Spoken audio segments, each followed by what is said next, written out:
In this video, I'm going to show you transfer methods from packing tape to wax paper and beyond. Plus, I'm going to show you how you can achieve successful transfers using your inkjet printer. We got lots of work. Let's get started. Today, I want to share with you a super easy and fun DIY project with you using Mod Podge to transform your printed graphics or photos into a film that you can incorporate into any of your paper crafts. This is a graphic that I printed from my Etsy store on a LaserJet printer on regular computer paper. And then I'm getting out my Mod Podge mat. You can use a gloss also. Just be mindful when you're finished your project, it's going to have more of a glossy finish. And I'm just pouring it onto that graphic and evenly spreading out that Mod Podge across that whole piece of paper, covering that graphic completely. My laser printer only prints with black ink. If you have a color laser printer, it will work fantastic. This will also work with an inkjet printer, but it is a little bit more tricky and it might take a little bit of trial and error to perfect it. I've put that first coat of Mod Podge across that whole graphic. You want to make sure that you can get it as even as you can, set it aside and let it dry. Now this is dried. It took a couple hours and I'm now going to put on a second coat, evenly distributing it again right out to the edges of your graphic, trying to get it as smooth as you can. This is just one of the numerous ways that you can use Mod Podge to transfer graphics and photos. On my channel, you're going to find so many techniques to experiment with, and this happens to be one of my favorites, especially for jazzing up my junk journaling projects.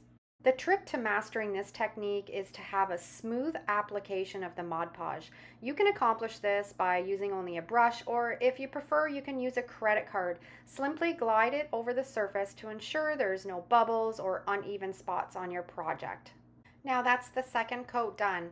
I've done a really nice job smoothing it out. There's no wrinkles or little bumps. We're going to set this aside and allow it to dry. The drying time may depend on your weather or your humidity, but typically it takes a couple hours and that should do the trick. Once it's dry, we're ready for our final coat, the third one. Just like before, we're going to take our Mod Podge right to the edge of the graphic and evenly spread it across the paper, ensuring that there's a nice smooth finish. The third coat of Mod Podge is now completely dry and it's time to grab our sharp scissors and cut out these butterflies from the paper. Now I'm not going to trim right along the outside edge of the butterfly. Leave some extra paper around it for now. We're going to clean that up later. Now I have a dish of warm water and a small rag. I'm going to dip that rag into the water and then I'm going to gently moisten that paper on the back of the butterfly until you can just start to see the graphics show through. Now we're going to take our fingers and gently remove the paper, starting in the middle and gradually work out to the edges. If you add too much water, it's going to soften that Mod Podge. So you just want to put on enough so you can just start to see the graphics show through, and as you rub, that paper is going to roll off. If you've been following along here on my channel, you've seen me do this technique, making signs. It's basically the same technique, rubbing off that paper, leaving that graphic underneath, but instead, we have that film of Mod Podge. As you're rubbing away the paper, you're going to see that it's going to turn translucent. And whatever you put this butterfly on, that is going to show underneath. This is why I love it for junk journaling, because you can put it underneath a book page or a piece of scrapbooking paper, and that color or that image is going to show through on that butterfly. As you're rubbing the paper away, you can feel it underneath your fingers when you've got it all cleaned off. And I'm just going to work away on the rest of these butterflies.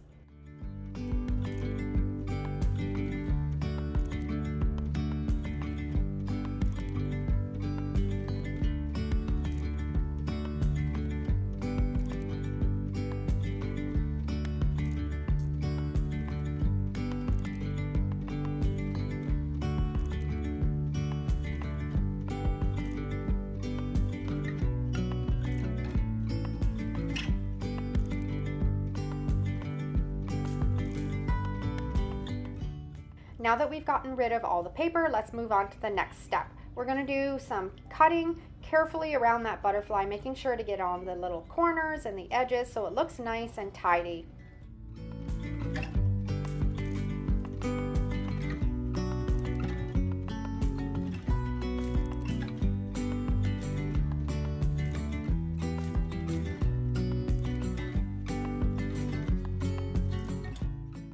Now it's time to add these beautiful butterflies to our DIY projects. You have a few options for attaching them. You can use a glue stick, or you can use some more Mod Podge, or you can use any type of crafting glue. The wonderful thing about this technique is when you place these butterflies on various types of paper or materials, you're going to be able to see them shining through, and that's the one thing I absolutely love about this method. Once you're done with these butterflies, you're going to notice that one side has a matte finish and the other has a shiny appearance. It's completely up to you. You can decide which one you prefer and then glue it down that way, either having the matte side facing up for a subtle effect or the glossy side facing up for a more vibrant look. I love the way that these look on top of an old book page. Now, another fun aspect of this project, these butterflies can also be used as window clings. Simply take the shiny side, press it against a glass surface, and it's going to stick on right away. This technique is so fun for kids to play around with. Personally, I'm excited to add these into my junk journal. I've been working away on this, and I think this is going to be a nice finishing touch on some of my pages.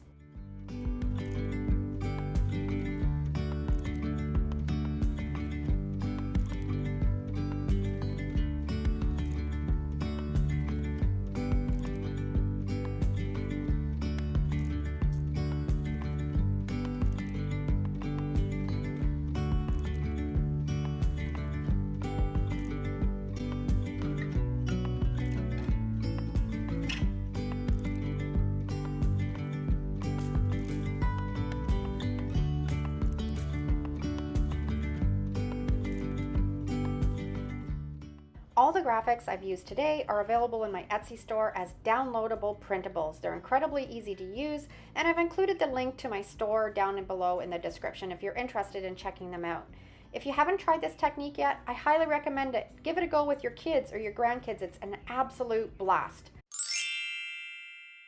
So what we're going to need is we're going to need CD labels, packing labels, mailing labels. I always look for these at the thrift store. I picked a whole pack of these up for $2.99. They're really cheap.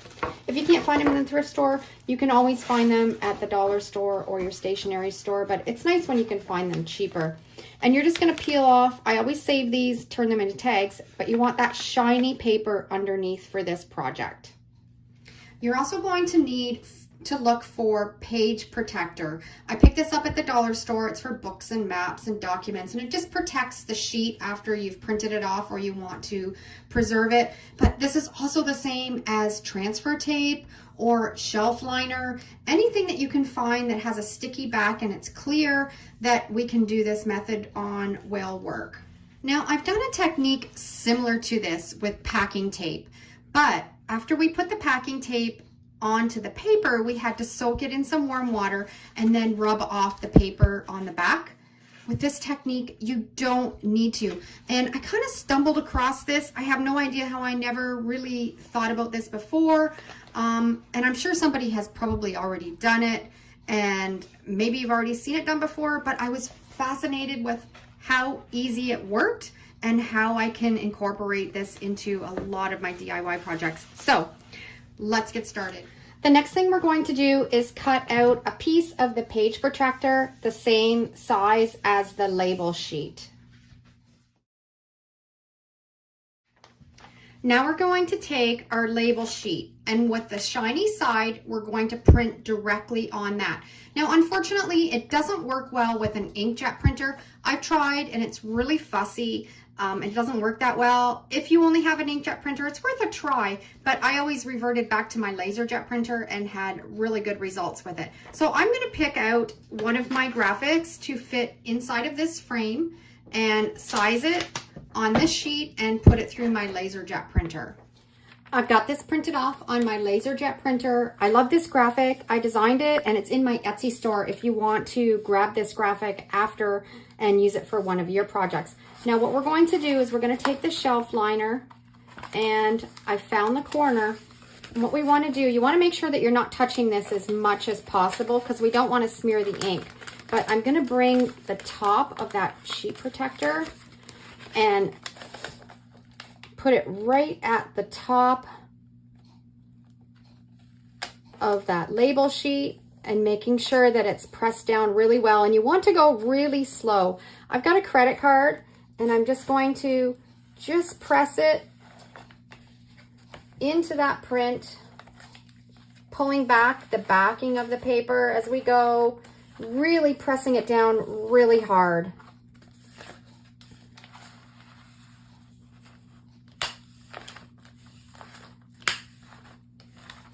And don't lift up that top layer. Don't lift this up and reposition it. Once it's down, it has to stay where it is. So make sure you have it lined up really well. And we're just going to keep pressing it down until we get to the bottom of the print.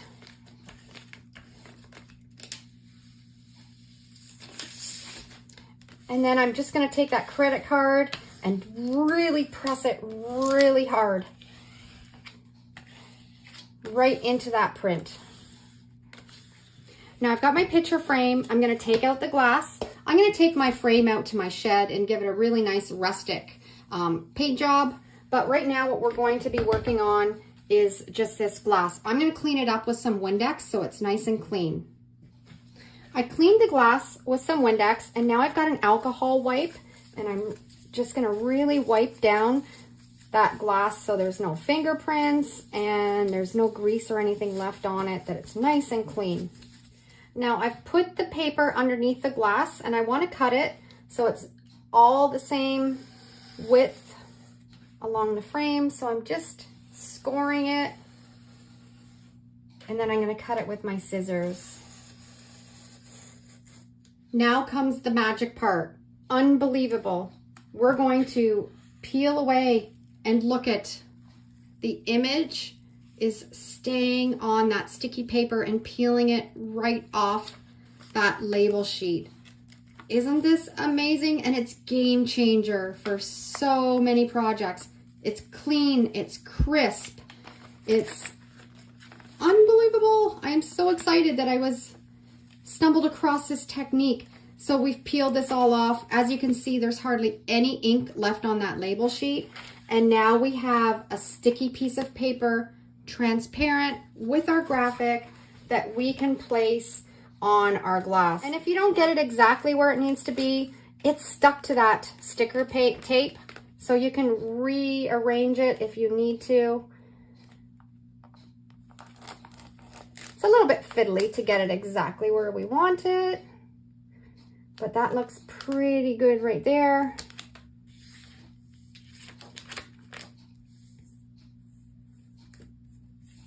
Isn't that unbelievable? And the nice thing about this now is you can put a fabric behind it. You can put a patterned scrapbooking paper. You can just leave it with nothing behind it, put the glass back in the frame, and let the color of the wall show through. So many possibilities.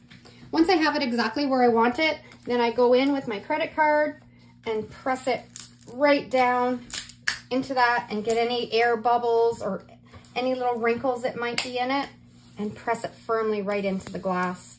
And now I'm going to do a couple more. I've done a photo and I've done another quote. Now, my LaserJet printer isn't a color LaserJet, but if you have one, it'll also work with that too. So I actually, just a scrap piece of the vinyl from the piece that I cut out, so you can use up your smaller pieces. We're going to cut it to the size and then place it onto the graphics. Now I've peeled this one off. I'm going to center it right on the graphic. Use my card to get all the bubbles and all the wrinkles out. And then I'm also going to do this one too. Peel it off the backing, center it right over the photo, making sure I've got it nice and flat, using the card, pressing all the bubbles and wrinkles out of it. And here comes the magic, the incredible. Now, if you peel it off and you're seeing that, because there's a lot of ink on this photo, if you're finding that there's a lot that's still left on the paper, gently put it back down and just take your card and really rub it in. We want to get that ink transferred to that tape really well. Okay, I think I've got this one rubbed really well. I'm just going to put it on this glass jar that I got out of my recycling bin. And as you can see, it's peeling off. That image is staying right on that page protector. And then I'm gonna get my glass jar and put my photo on my glass jar. And how fun is that? Finding that it's not sticking very well. It could be just that you have a lot of toner on that page protector and the stickiness has gone a little bit. You can put a little bit of glue stick or a little bit of Mod Podge underneath it, or a spray adhesive, and then stick it to your glass if you're finding that it's not sticking very well. But mine is sticking really good. And now we're gonna peel this one off. It transferred really well. I'm gonna trim around the edges, and we're gonna put it on that square vase. This is just a square vase. I think I picked it up at a thrift store for 50 cents, and I can just center that quote right where I want it. It's still really sticky. Rub out all of the little bubbles and wrinkles, and you've got a personalized glass vase. So there is an incredibly easy image transfer that you can do in a minute and add to your DIY projects. I added some burlap into the back of this frame, gave it some chippy paint, and I love the way that it turned out. And the nice thing is you can peel this off and add a different image when you're tired of that one. And I love the way we can incorporate this transfer method onto clear glass, something that I've struggled with for a long time to be able to perfect a method that works well. I would love to know down in the comments if you've ever tried this technique. And if not, give it a try and let me know how you make out. Today I'm going to show you a transfer method using sandwich bags or freezer bags. When you're buying them, make sure you have the type that don't have the label on them. I've done photo and graphic transfers with packing tape, with Mod Podge, with polyacrylic. There's so many different methods, but for some reason, this came into my mind the other day. How about we give this a try and see if we can do a graphic transfer with a plastic baggie? Did some testing. You will not believe the results. You're going to need a towel to protect your table and parchment paper. The first transfer that we're going to do is with this graphic. I designed this. It's in my Etsy store if you want to grab it and try this project out for yourself when you've finished watching this video. And we're going to use the big sandwich bag or the freezer bag. You want to cut off the top zippy part. We don't need that for the transfer. And then we're going to cut the bag open so it's one big sheet of plastic. Now we're going to cut the plastic so it's just a little bit bigger than that sheet of paper. Now this technique will only work with a laser jet printer. It will not work with an inkjet printer. So if you don't have a laser jet printer, you can always go to your local Staples or stationery store and have them do copies for you. We've got our piece of parchment paper, our printed laser jet printer, and I'm laying the plastic right on top of that with plastic hanging off both ends. And then we're going to put the parchment paper on top, and then we're going to iron it. I just have a craft iron in my craft room. That's all I use it for. I have it on the highest setting, and you don't want any steam. And you just want to take your time and just melt that plastic into that piece of paper.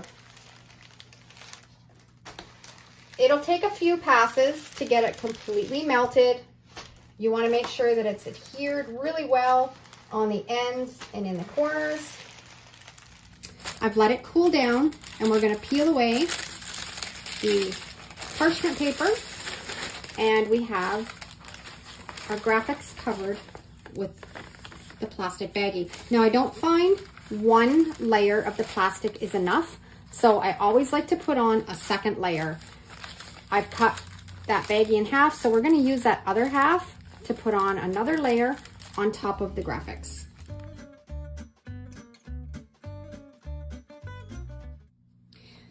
It's all cooled down.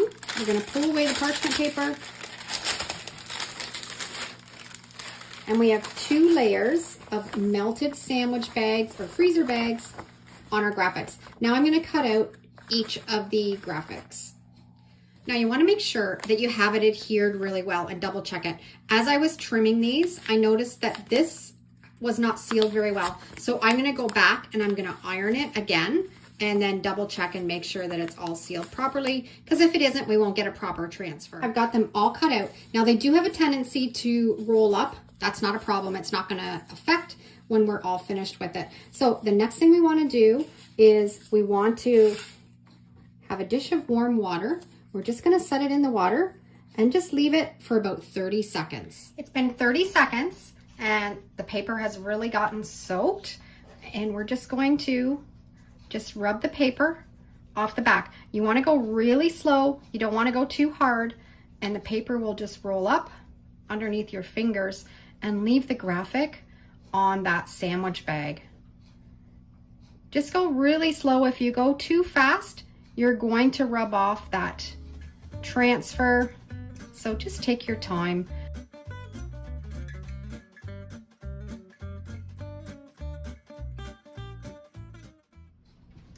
And I have the paper rubbed off, and you can see how it's transparent. And I'm going to trim around the edges to make it look nice and neat. But when you put it on, I've got a coffee stained map. You can see the map through it. So many possibilities with this.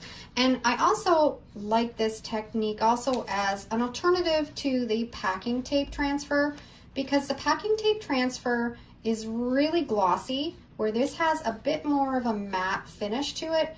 And some of your projects, you might not want that glossy finish, so this will replace the packing tape. And it is so cool and so magical. I'm gonna finish off the other ones from that sheet, show you what they look like.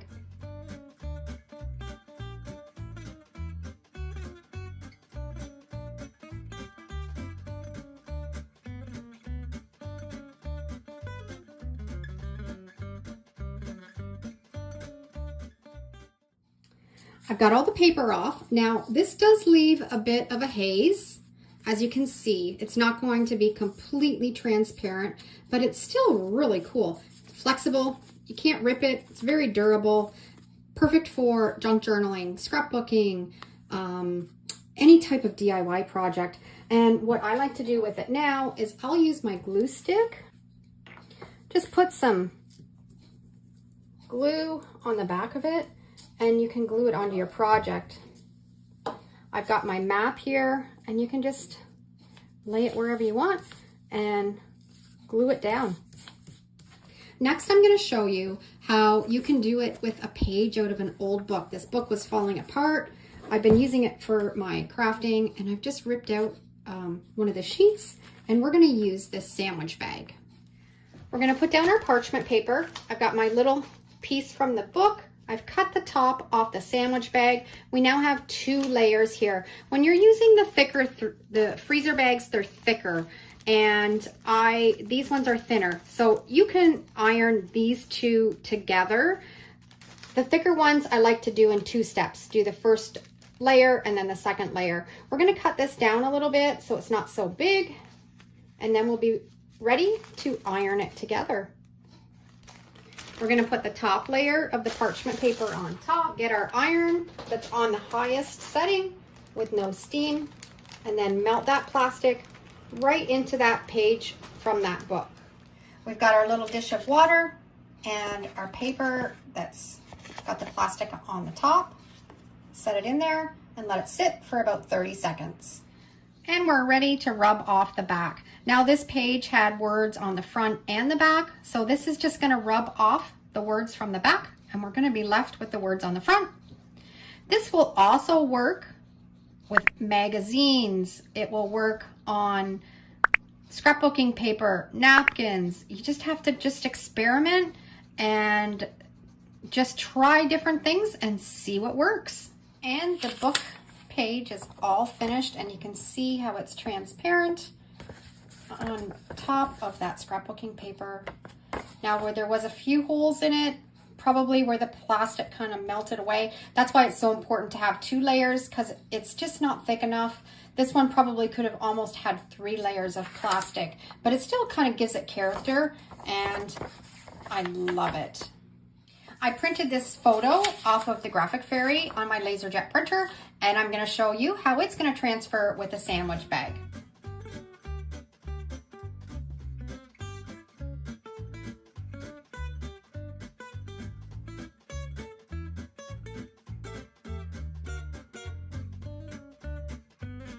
And I have this one all done. You can see it's a little bit hazy. It's hard to kind of rub off all of it. And when I put it down on some brown tissue paper, how beautiful is that? I'm also going to show you how it will work on a piece of scrapbooking paper. I had some of the freezer bag left over, and that's what I'm going to use for this one. So I'm going to put on this layer, and then we'll put on the second layer.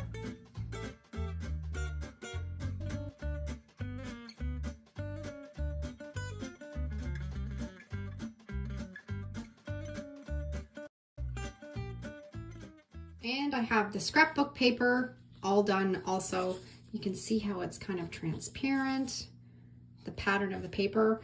And look when you put it on some glass. You could make a big sheet of this with a freezer bag, wrap it on a glass bottle, put a candle in it, it'd be just gorgeous.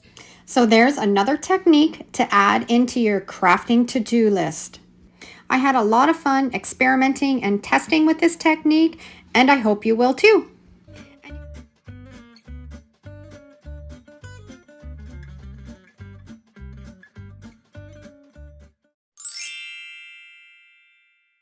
I'm going to do this technique on a frame that I picked up at the thrift store.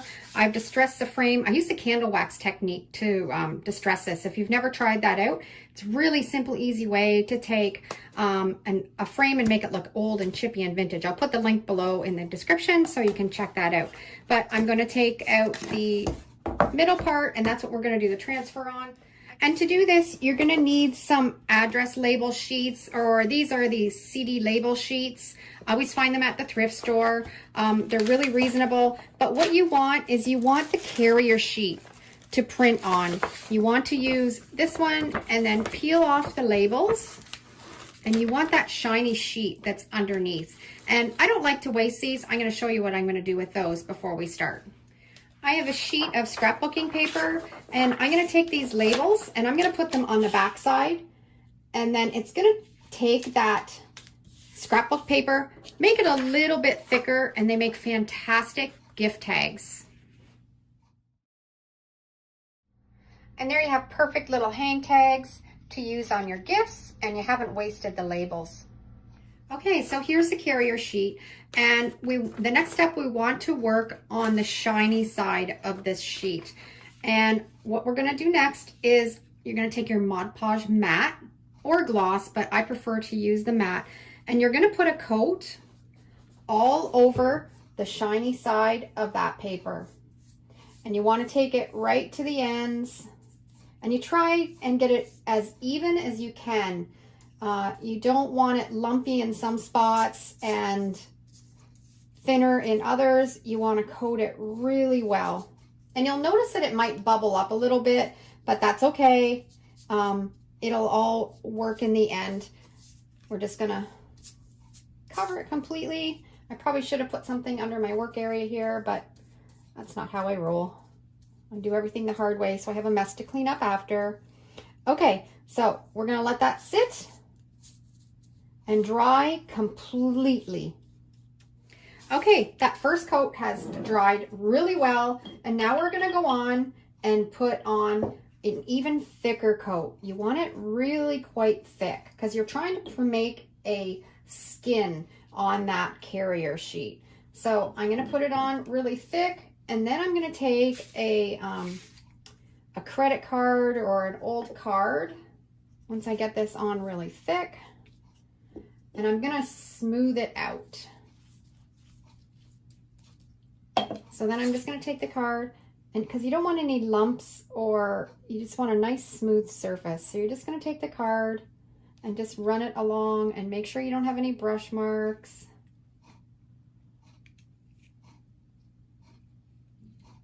And then we're going to let that sit and completely dry.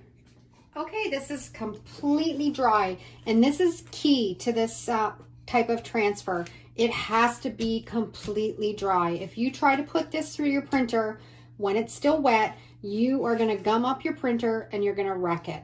So make sure it's really, really dry. You also want to make sure that you have it covered enough so you don't have any of that glossy paper showing through. It has to be quite a thick coat of Mod Podge on this carrier paper. Now we're ready to put it in the printer. You want to make sure that you're loading your paper in the right way so it prints on that Mod Podge. So you're just going to load it into your inkjet and get ready to print.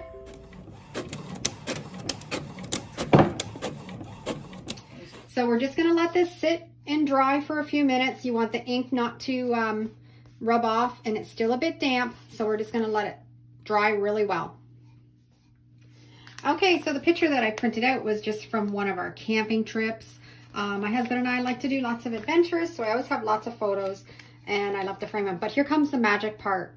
This just peels right off of that carrier sheet. How cool is that? And then you have your photo that you can put onto your project. Now, the one thing that you should think about is this is see-through. So whatever is in the background is going to show through your photo. So if you have this painted with a dark color, it's not going to look as nice with your photos. But this looks really nice on the white background. So now all I'm going to do is I'm just going to trim the edges. Now we're ready to attach this to our project. The way that I like to do it the best is to put a light coat of the Mod Podge on the piece of wood and then apply the photo on top of that.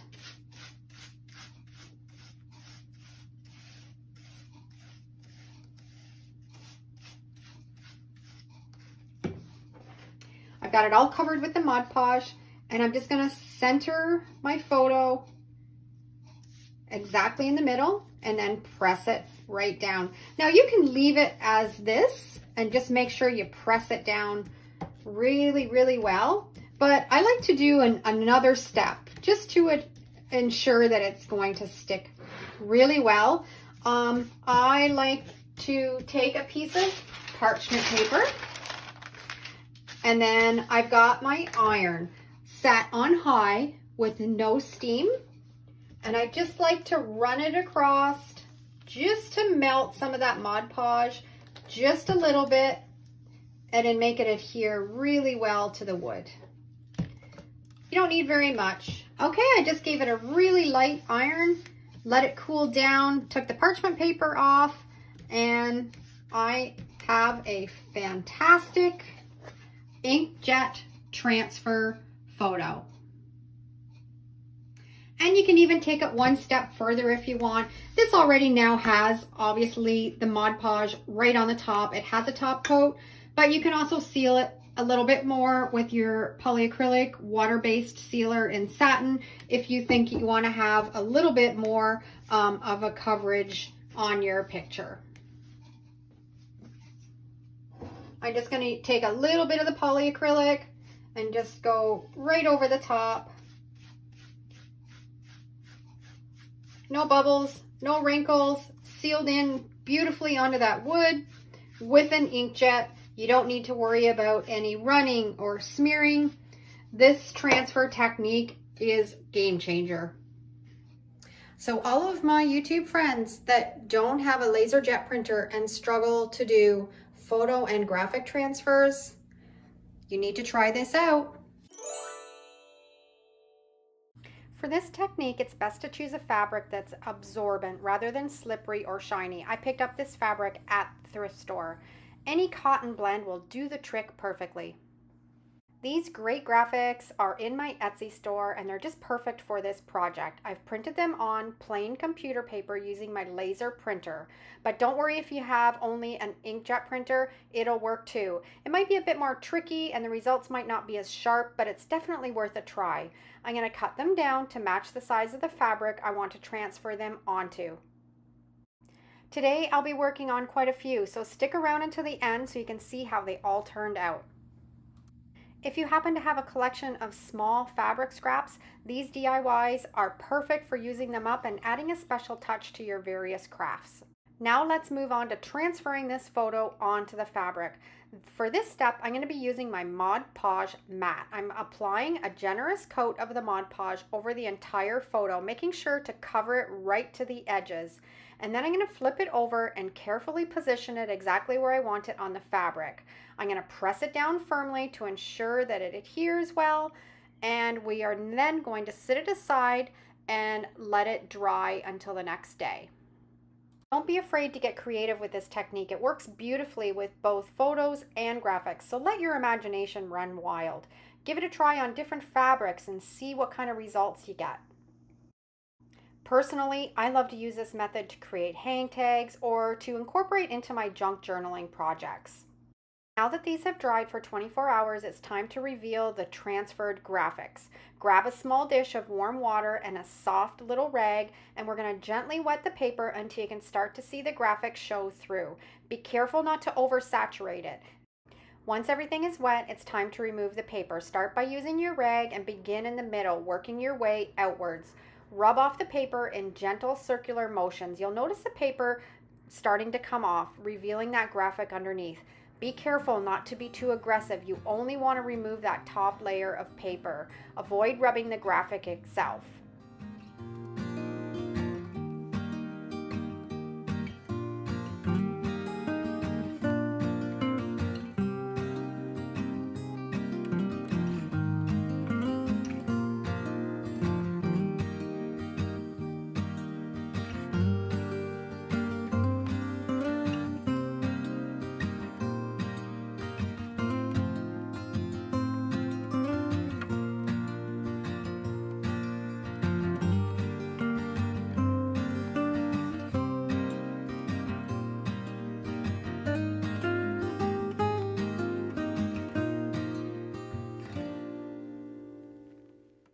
After you remove the paper, you're going to notice that it's starting to roll up and separate from the graphic. And once you've taken off that top layer, use your fingers to gently rub off the remaining paper. I find that using your fingers works best because you can feel if there's any paper residue left. It's hard to tell if you've gotten it all off just with a rag. So rely on your sense of touch to ensure that you can get all the last of that paper off with your fingertips. After you believe you've removed all of the paper and the transfer has dried, you might notice a faint white haze or residue. Don't worry. Simply use your fingertips, dip them in a little bit of water, and gently rub off any of the remaining paper. You might have to do this a few times before you get it all off. It might take a bit of time, but I personally find it's quite relaxing. I just sit back, I just rub off that paper, enjoying the moment, and I keep rubbing until that beautiful graphic shows through on the fabric. Now that I've removed all the paper, I'm going to use my Cricut weeding tool to gently fray the edges of the fabric. This will give it a rustic, primitive feel that I think suits this photo perfectly.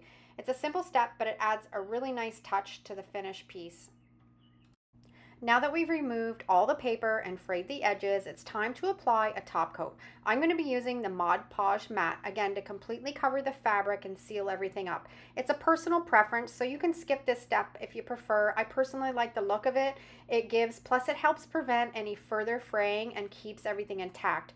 If you prefer a glossy finish, you can use your Mod Podge gloss instead. For me, I prefer the Mod Podge matte that provides that perfect look. With the first one all finished, I'm going to attach it to a card. I've grabbed some scrapbooking paper, and to give it a distressed look, I'll ink around the edges. Then using the glue stick, I'm going to apply it to the front of the card. It's such a simple and easy way to create a fun DIY project that anyone would be delighted to receive. All the photo and graphic transfers on the fabric are now finished, and I'm thrilled with the way that they turned out. If you're interested in trying this technique and using these graphics, they're available in my Etsy store. I've created bookmarks and some cards and some hang tags, but the possibilities are truly endless.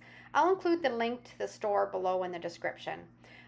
I hope you found today's tutorial on transferring photos or graphics onto fabric enjoyable. Thanks for watching, have a wonderful day, and I look forward to seeing you in the next video. And if you enjoyed this tutorial, I'm sure you're going to love either of these next two videos as well. Take care, and thanks again for all of your support.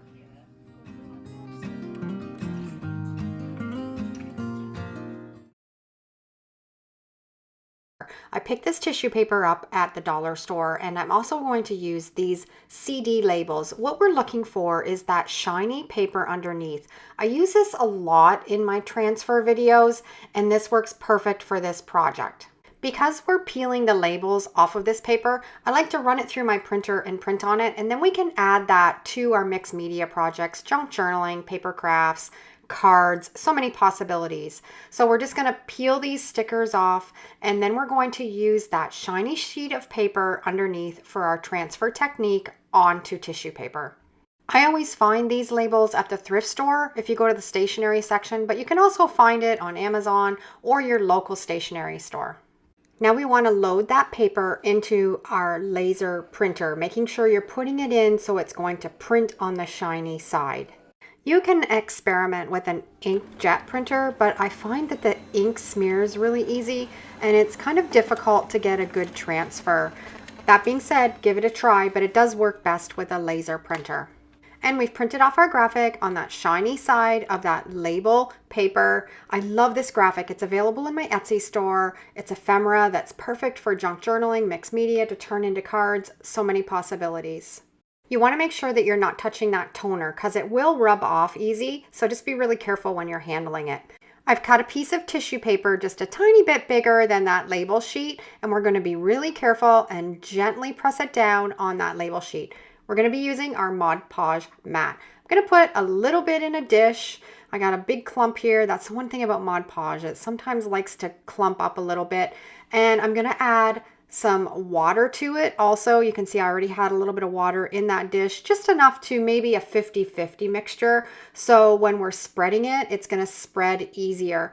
And we're going to take a brush and rub that water and Mod Podge all over that piece of tissue paper. I like to start from the middle and work my way out because it kind of prevents any air bubbles or wrinkles. Although the wrinkles don't really matter, it kind of gives it character, but it just helps it go on smoother. You also want to use a very gentle hand because you can rip or tear the tissue paper really easy. Don't have any tissue paper in your stash? Use one ply of a napkin, or you can also try using some toilet paper or paper towel. Just experiment with this technique because there's so many possibilities, but my favorite is to use tissue paper. I love experimenting with different transfer techniques, and I have a huge video with every transfer technique that I've ever tried all put together in one. I'll put the link to that down below in the description, or you can click it up here in the corner. I'll also put a QR code if you want to scan that because it's such a great resource for all of your DIY projects that you can try all of these different transfer techniques. This one right here is right up in one of my top 5 transfer technique methods. If you do find that you rip a little bit of your tissue paper, don't fret because it does get really fragile when you're adding that Mod Podge and water to it. Just rip a little piece off, add it to that area, dab it so the Mod Podge soaks through, and you're fine. If you want to speed along the drying process, you can use a heat gun, but if you don't have a heat gun, don't worry, you can just set it aside and let it dry completely. I'm going to do another sheet. This is another ephemera graphic that I have available in my Etsy store that's lots of fun to craft with. We're going to add just a little bit of brown acrylic paint to that Mod Podge and water mixture and stir it really well until it's completely incorporated. And we're going to do the same process as we did with the first one. I've cut out a piece of tissue paper a little bit bigger than that label sheet, and we're going to start brushing on from the middle, working out with the Mod Podge, acrylic paint, and water mixture.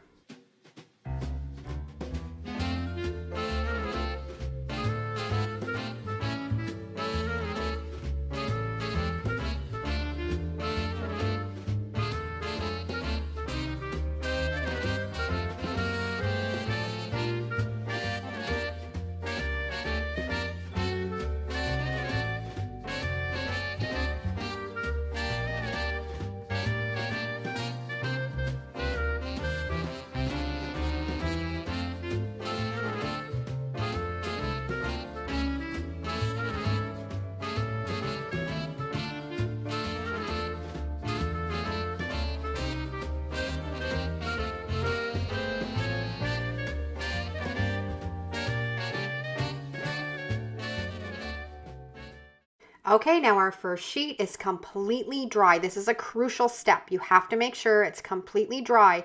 And then you just peel that tissue paper away from that label sheet and you have a transfer that's happening on the tissue paper.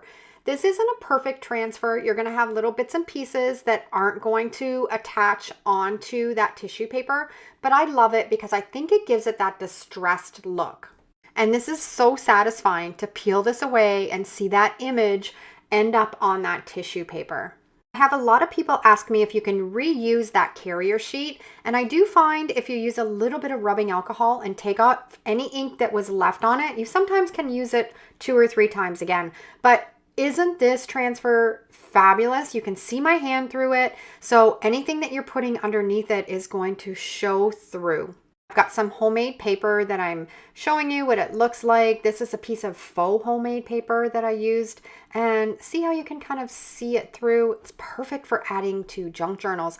I also like to use these on glass jars because if you don't want to paint your glass jar, you can put this transfer on it and you can put a candle in your glass jar and it'll sparkle through and it looks beautiful. I'm going to show you how to do that right now. I'm going to cut out this frame portion of this transfer, and of course you can keep all these little pieces that you cut off and add them to your mixed media projects. Just tuck them away, don't throw them out. And I'm just taking a pair of sharp scissors and cutting away this frame, and we're going to add it to a glass jar.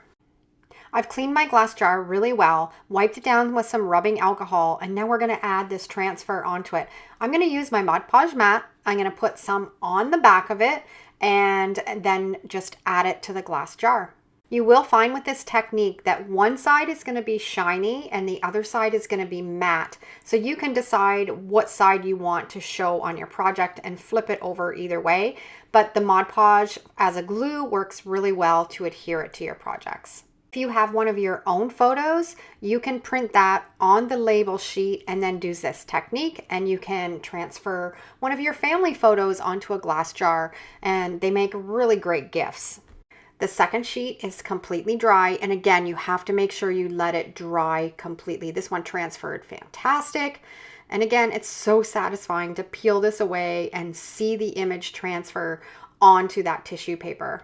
I love inspiration. So what would you use this image transfer for? Let me know down in the comments and we can share some ideas together down there.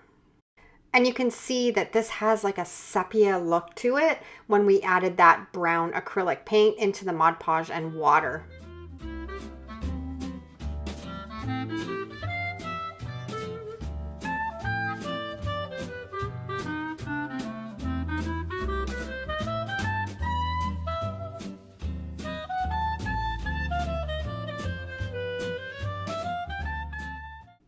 I made some homemade paper recently, so I took that first image and I added it to a little greeting card, and I also made my own envelope and then just cut out some of the portions of that transfer and added them to the envelope.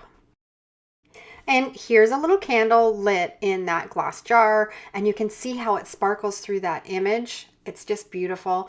And here's without a candle that you can fill with maybe some treats, or so many possibilities with this technique. Give it a try. Let me know what you think.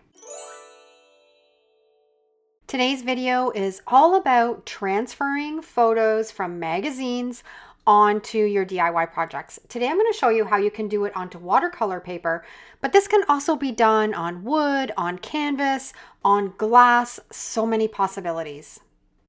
Today I'm going to be using this National Geographic to pick out a photo that I like. One thing that you have to consider is if you're picking out a photo that has words on it, when you're doing the transfer, the words are going to be backwards.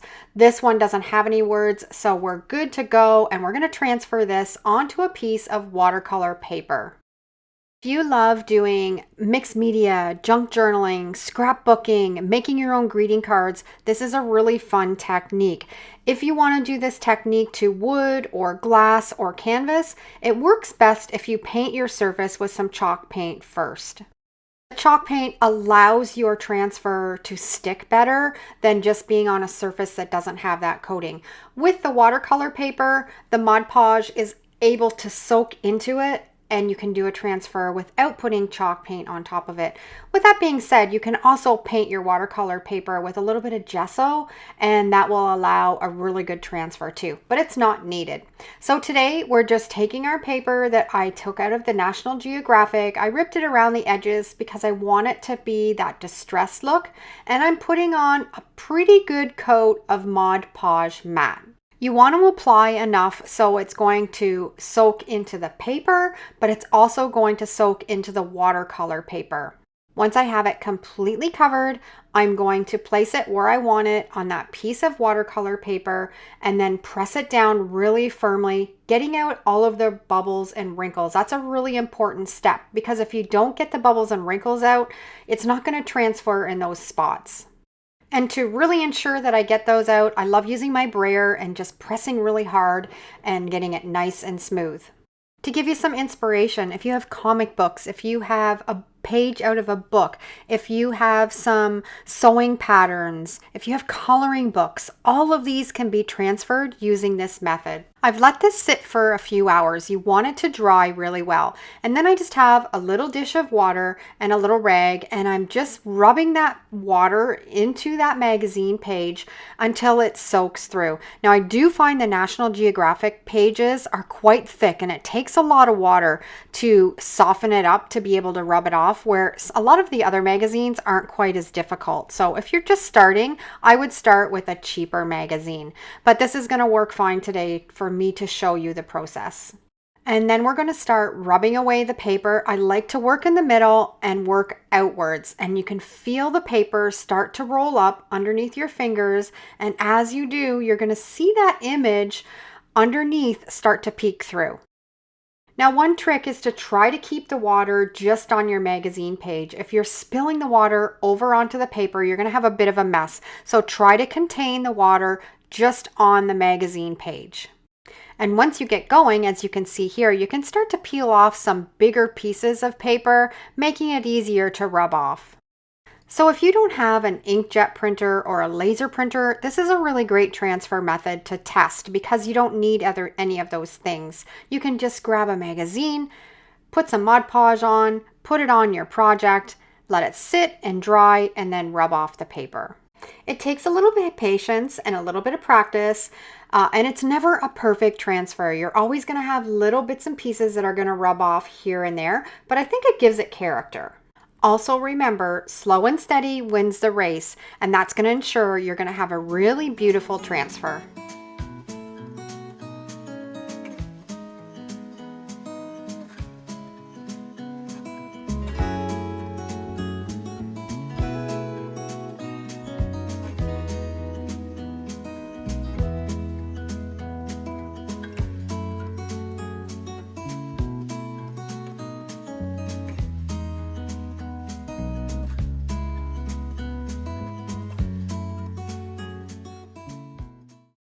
Now we've got that first thick layer of paper off, it's time to take off that cloudy haze.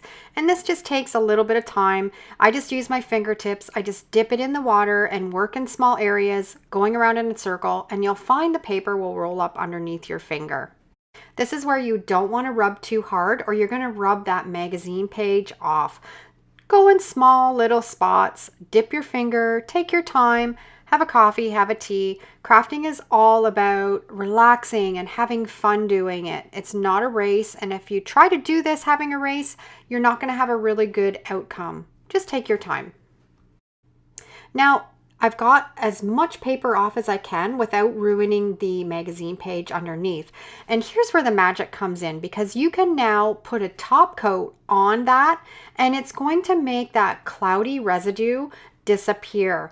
So you can use Mod Podge as a top coat. You can also use water-based polyacrylic sealer as a top coat. Both work fantastic and it will seal it up and get rid of that cloudy film. Once the Mod Podge was completely dry, I ripped around the edges of that image, and how cute is this? It's a great way to transfer a magazine page onto your DIY projects.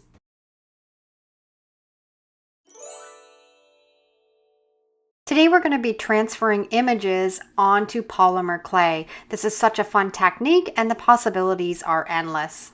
I've printed off these images on my laser printer on regular computer paper. And before we start the project, we have to condition our clay. I picked this up at Michael's. You can find it at any hobby store, polymer clay, and there's lots of different brands that will work perfect for you. Before we transfer the images, we need to condition our clay. You can condition it just by kneading it with your hands to make it more malleable and easier to work with. You can also use a roller or a pasta roller or whatever preferred method you like. Once you have the clay softened and it's easy to work with, we're going to place it on some non-stick oven sheet, and then we're going to take our roller and roll it out so it's even across the whole width of that polymer clay. I have 2 pieces of slats from a shutter that I like to use, and it helps keep that clay a consistent thickness by laying it beside the roller when you're rolling it out. I've taken my graphics and I've sized them in my Word program. This graphic is available in my Etsy store if you want to try these floral prints yourself. I've got these cookie cutters. This is a vintage set that I bought a long time ago at a thrift store, and it's perfect for this type of project. You want to make sure that you've sized your graphics so they're going to fit on your finished project. I'm going to make little ornaments with mine, so I size them down quite small. I'm going to take a piece of saran wrap and I'm going to lay it on top of that polymer clay, making sure that it's nice and flat without any bubbles and wrinkles. And then I'm going to use my cutter and I'm going to press down and cut our shapes out. I like using the saran wrap because it gives a nice domed shape to your clay, opposed to not using the saran wrap and you're going to have a flat edge. Just experiment and see what you like when you're putting your ornaments together. We're going to peel off that saran wrap and we have our ornaments cut out, nice and domed and nice and even. I'm just going to dip my finger in a little bit of water and just smooth around the edges. This is a fun DIY to do if you want to put together some earrings or a pendant for a necklace or some ornaments. I've got these on a non-stick oven sheet, and I'm now going to use my cutter and I'm going to trace around the size I want of each floral. That way I'm ensuring that the floral print is going to be exactly where I want it when I place it on my clay pieces. I've got these all cut out now, and now we're going to take just some water on a little paintbrush and we're going to dab it on the top of these ornaments, and then we're going to take the pieces of paper that we've printed with our laser printer and place them right on top, centered exactly where we want them. And then we're going to take the paintbrush with the water and just completely soak that piece of paper until you can start to see your graphic show through. I have best results using my laser printer. You can use an inkjet printer, but it's not quite as crisp. Give it a try and see what works for you. I'm now going to dip my finger in the water and I'm going to smooth out those graphics just a little bit more, going in a circular motion, making sure that we can really see that graphic show through that paper. We're then going to set these aside and let them dry until the paper is completely dry. Don't touch them, it might take an hour or so. Now these took 2 hours, and as you can see, I'm going to just peel off that paper and we have a transfer onto our polymer clay using our laser printer on regular computer paper, and all you need is a little bit of water. I think this is so fantastic. It's a really fun transfer technique, and I can't wait for you to try this out and explore lots of different ways and lots of different DIYs that you can do. I'm just taking the end of my paintbrush and I'm putting holes in the top of this. And because this is an oven baked clay, we now have to put these in the oven and we're going to bake them according to the package instructions. Once these are baked and cooled, your clay is going to be hard and durable. When you first take it out of the oven, they might feel a little bit soft, but they'll firm up very quickly. I think these are just adorable, and I can't wait to add them to gifts as little tags. And for a nice finish, you can also use a clear protective coating like a polyacrylic spray. You can lay your charms out on some newspaper or cardboard and give them a spray, and they'll be ready to go. I'm going to turn this one into a little magnet for our fridge also, just using my hot glue gun and adding a magnet on the back of that polymer clay ornament. And what a nice little gift this would make to tuck into a little present a homemade polymer clay ornament with a graphic transfer on it.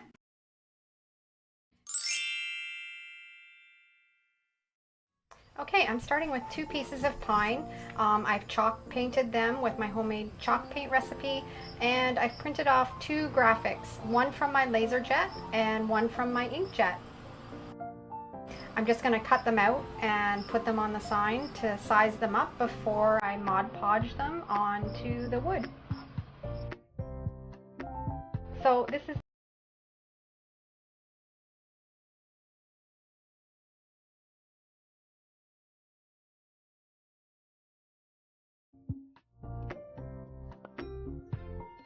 and this is the graphic that's printed off on my LaserJet printer. This is probably the most common question that I get asked when I'm making my graphics this way is, why can't I use an inkjet printer? I don't have a LaserJet printer. Can I try it with my inkjet?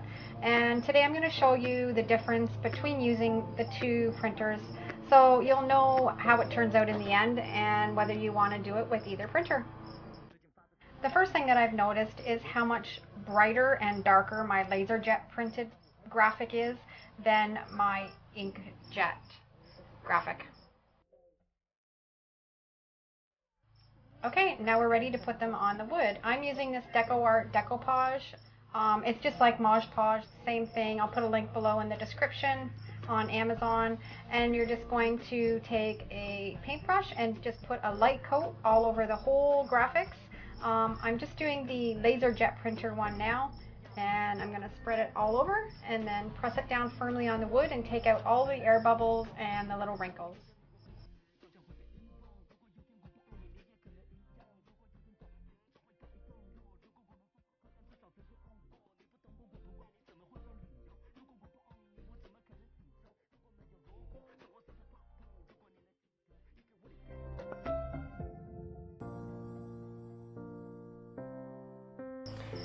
And now we're ready to put on the inkjet.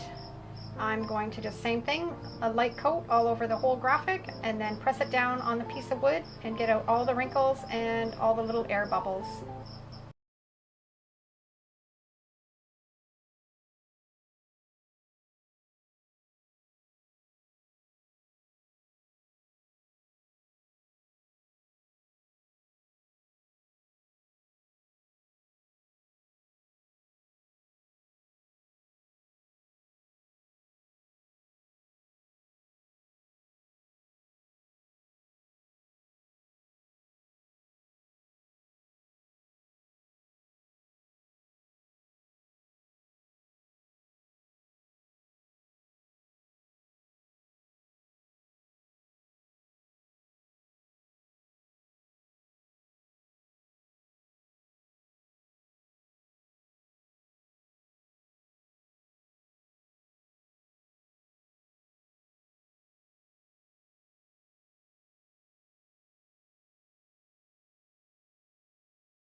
Is the ink is actually rubbing off with the paper. It's kind of making black smudges.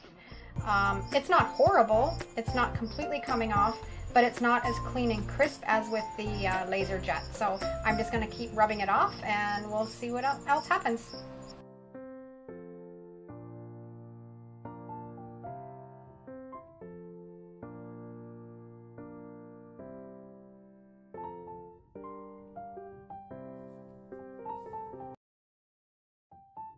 I'm also finding it's a bit more sticky than the laser printer.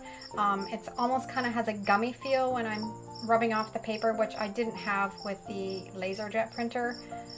And that might be a little bit of a problem also, but so far it's not horrible.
Use an inkjet and don't invest in a LaserJet printer.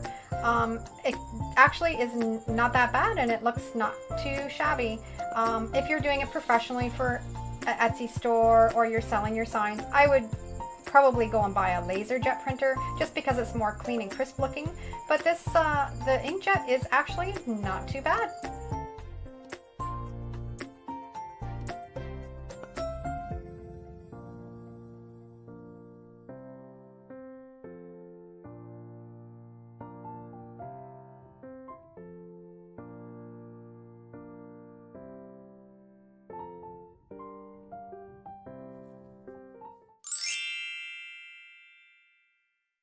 Show you how you can make a sign without any stencils or Cricut or even Mod Podge. You know, I love my Mod Podge reverse graphic transfer method to make signs, but this one is super simple and super easy. I got some carbon paper off of Amazon, and it came with a whole bunch of sheets of black and white transfer paper and these little burnishing tools. And I also picked up some paint pens that I'm going to try. Now, I haven't tried any of this, so this is gonna all kind of be just a first time process. I think it's gonna be pretty easy, and if it is, it's a great way for you to make signs really affordable. The first thing I did was I picked what I wanted to put on my sign. This is just a piece of old driftwood that I had, and I printed off welcome, and I sized it to fit my project. And we are going to use a piece of the carbon paper. I'm going to use a piece of the black to transfer the lettering onto the piece of wood. I've cut the carbon paper to the size that I want it on the wood. Now, I don't want it to move around very much, so I've got a little bit of packing tape, and I'm just going to kind of just make sure it stays in one spot and tape it onto that so it doesn't move around. And then I've got my graphic, and I'm going to do the same thing. I'm going to put it exactly where I want it, and then I'm going to tape it on top. I think I'm going to move it down a little bit, and then I'm going to tape it right on top of that carbon paper so it doesn't move around. And we're ready to start tracing the letters onto the wood. Now, you can use a toothpick or something that's got a sharp end on it, but you want to be able to burnish that carbon paper right onto the wood, so when you go to paint it afterwards, you can see where you need to paint. And you just want to take your time. You don't want to go outside the lines, so you can have a nice crisp graphic when you're finished. So I'm just going to work away at this.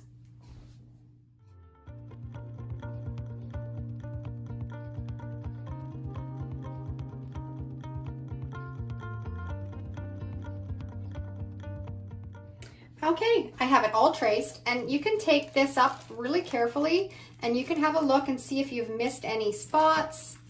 And It's transferred really well. So now I can see, I don't know if you can see very well, but now you can see where you need to paint all the letters.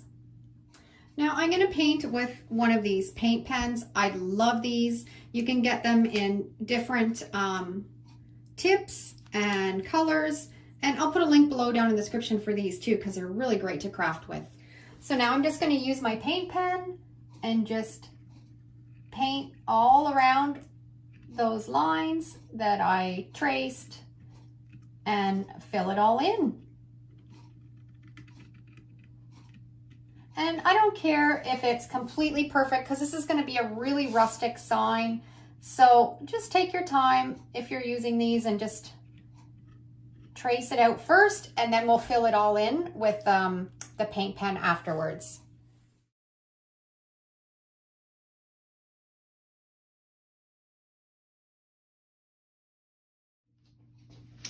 I have it all traced out now, and we're ready to fill it in with a paint pen. And now this is on raw wood, so it's a little bit harder to see what you've traced out. If you were doing this on a white painted surface and then doing the carbon transfer, it would show out a lot more, and you would be able to see the lines when you're tracing. But this worked out really well.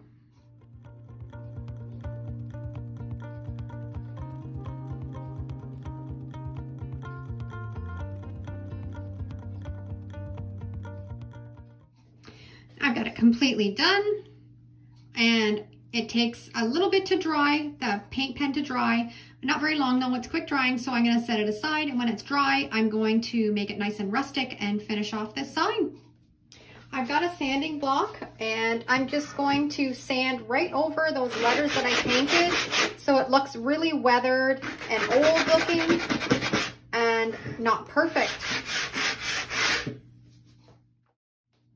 And I'm going to seal it up with some polyacrylic water-based sealer.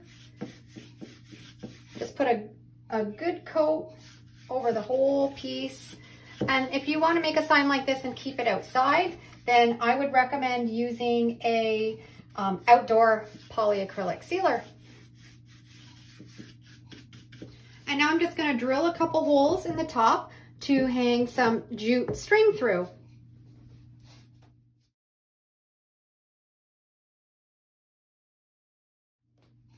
I've had these in my stash for a long time. They're little bells. I think they might have came on a dollar store sign maybe, and I took them off and set them aside. And I'm going to put them along the bottom of the sign, and I think it'll finish it off perfect.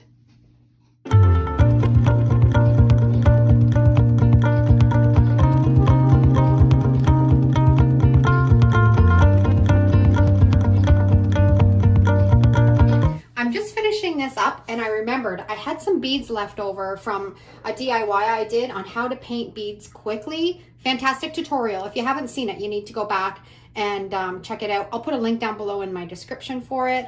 But I thought these colored beads kind of fit that vibe really well for the sign, so I'm going to add them onto this piece of hanging jute. So you can see how easy it is to create signs using this transfer carbon paper. And if you are kind of intimidated by all the rest of the sign making processes, this one's for you. I'll put a link down below in the description so you can grab some carbon paper if you don't have any. And the kit with the burnished tools is fantastic to use. And the paint pens are so easy to be more precise when you're tracing all of those letters in.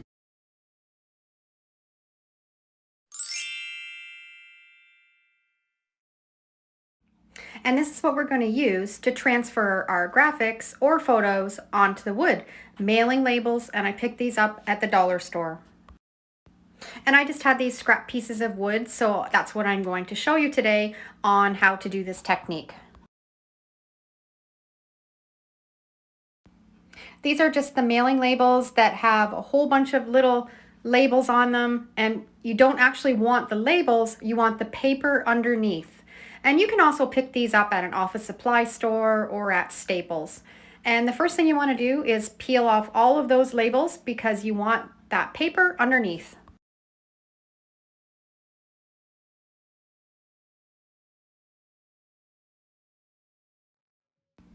Okay, now we have all the labels off. I'm going to use my crafter's tape and just put a little bit along the edges of a piece of computer paper to hold that label paper in place, because if you just put the label paper through your computer, sometimes it can get jammed up.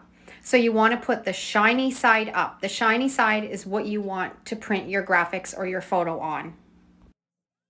And you want to make sure it's laying nice and smooth with no wrinkles.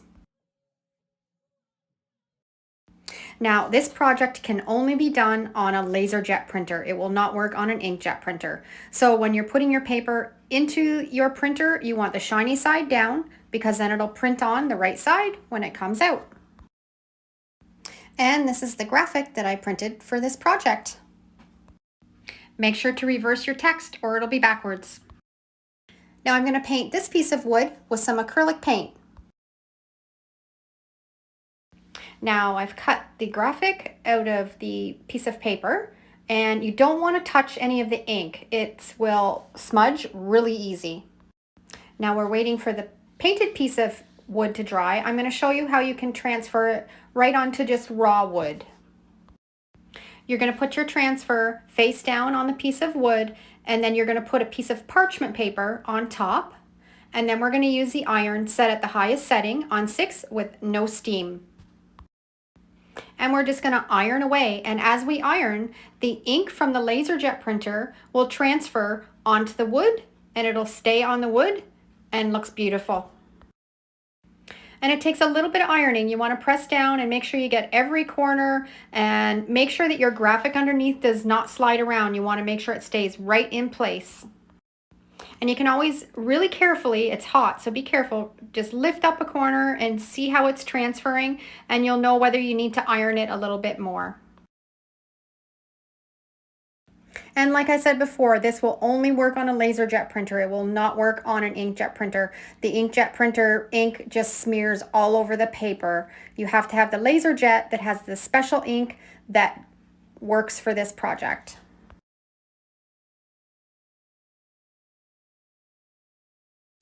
And as I slowly pull away that label paper, you can see that the ink is actually starting to bond into the wood. And I'm going to iron it just a little bit more.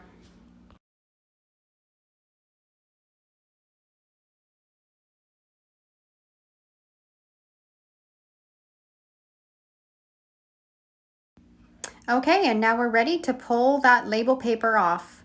And as you can see, as I'm peeling it, it's revealing that whole graphic. Now sometimes it all doesn't iron off sometimes, but I kind of like the look of that. It kind of gives it a nice rustic, worn look. Okay, and now I'm going to do the transfer on the acrylic paint. Okay, now we're going to do the same technique that we did on the raw wood. Make sure you don't touch the graphics and center them right where you want them on the board. Get your piece of parchment paper, hold it down firmly, and then you're going to take your iron and make sure the graphic underneath doesn't slide around. Setting 6, no steam, and iron away. Try this technique on a couple pieces of scrap wood before you do a big project, just so you get the knack of how it transfers to your wood.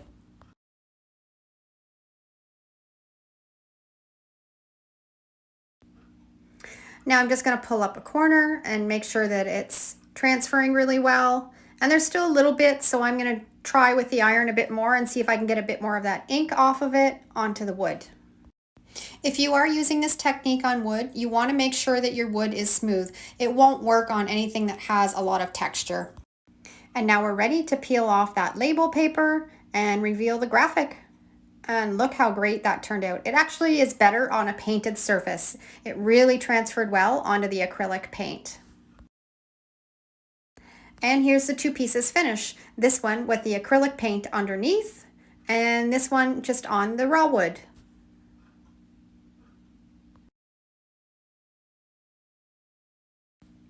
Now I've drilled 2 holes through the top of it to put a little piece of twine through it, and I'm going to seal it with my water-based matte finished Varathane.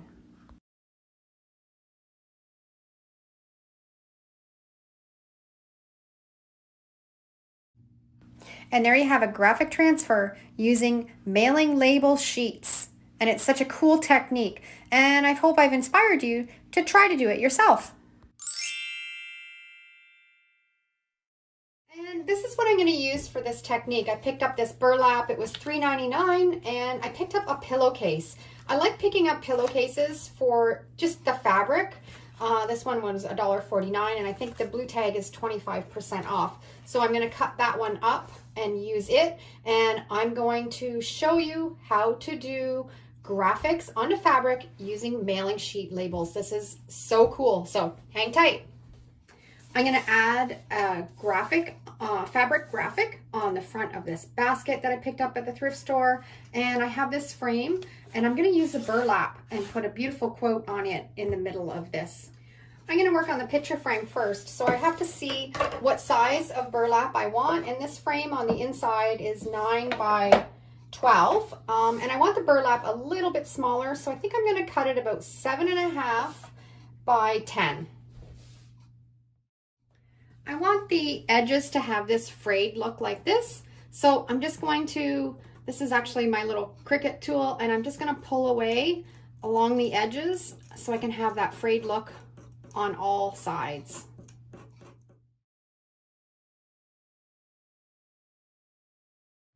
I've got it all cut to size, and now I'm just going to take my iron and just press it so it's nice and flat. And I have both pieces ready to start the iron-on transfer. I'm going to be using my Mod Podge mat. You can use gloss, just remember you're going to have a glossy finish, or you can also use the fabric Mod Podge. If you use a fabric, then you'll be able to wash it in the washing machine, but these aren't going to be washed, so I'm just going to use my Mod Podge mat.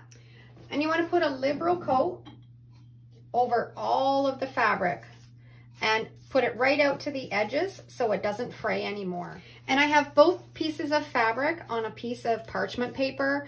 That way it won't stick to your table and you're protecting your work surface.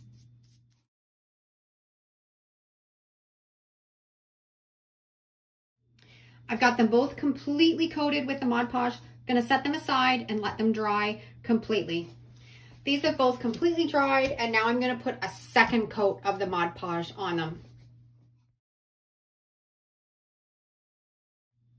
Now, this is the secret ingredient to do your transfer. These are old CD labels. I found them at the thrift store for $2.99. They're the exact same thing as mailing labels.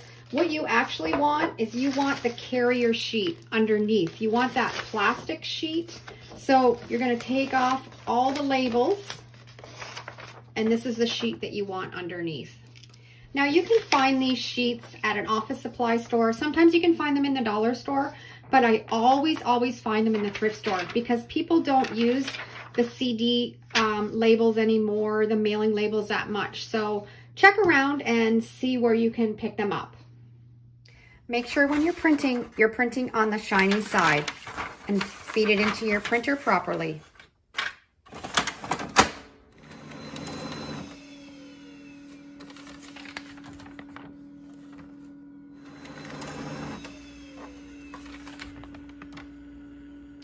I have the graphics all printed out. I made sure that you reverse the text, otherwise when you put it on your project it'll be backwards.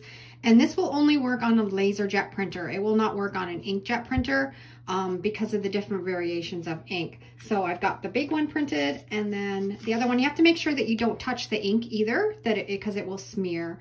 So we're just about ready to put it on our project.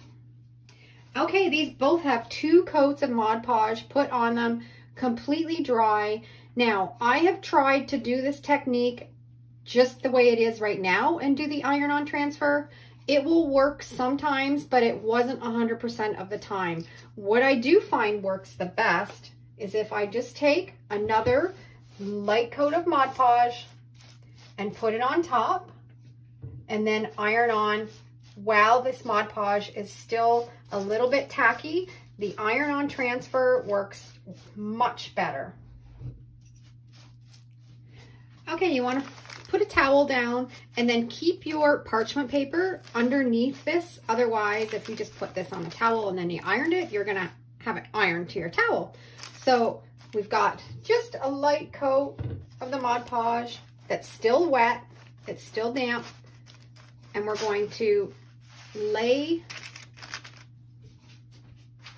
that graphic right where we want it. Try not to touch the graphics. Exactly where you want it. Make sure it's centered really well.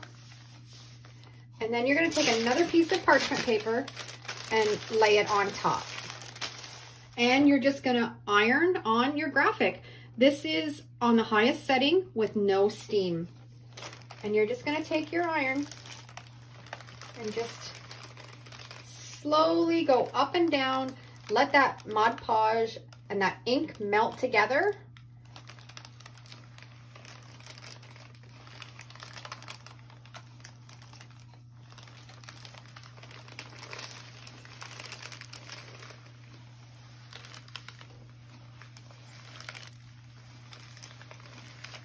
Now it may sizzle a little bit because that Mod Podge is wet, but that's okay. It dries really quickly.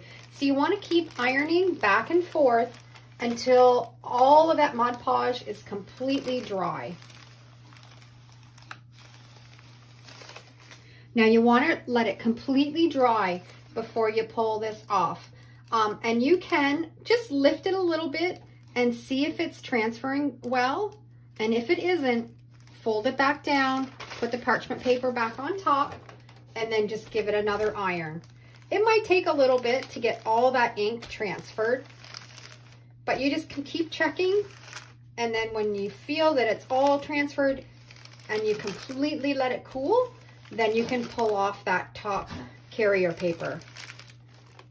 Okay, this is completely cooled. That's really important to make sure that you let it cool completely before you peel it off. That way you're going to know that the transfer has all stuck down. So here it goes.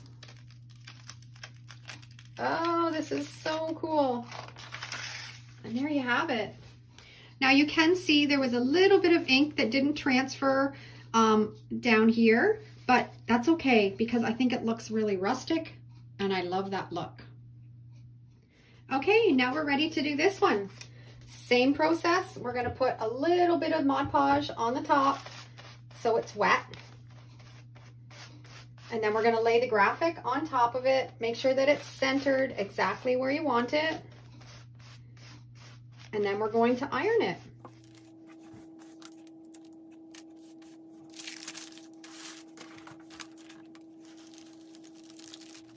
Okay, now this is all pressed and cooled down really well. And actually this method works really, really well on a smooth cotton fabric. It's a little bit more difficult on that burlap that I did to get it so you could see how some of it didn't transfer very well.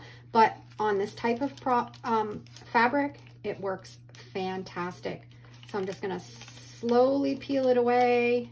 And you can see how there's no ink left. It transferred really well. And look at that.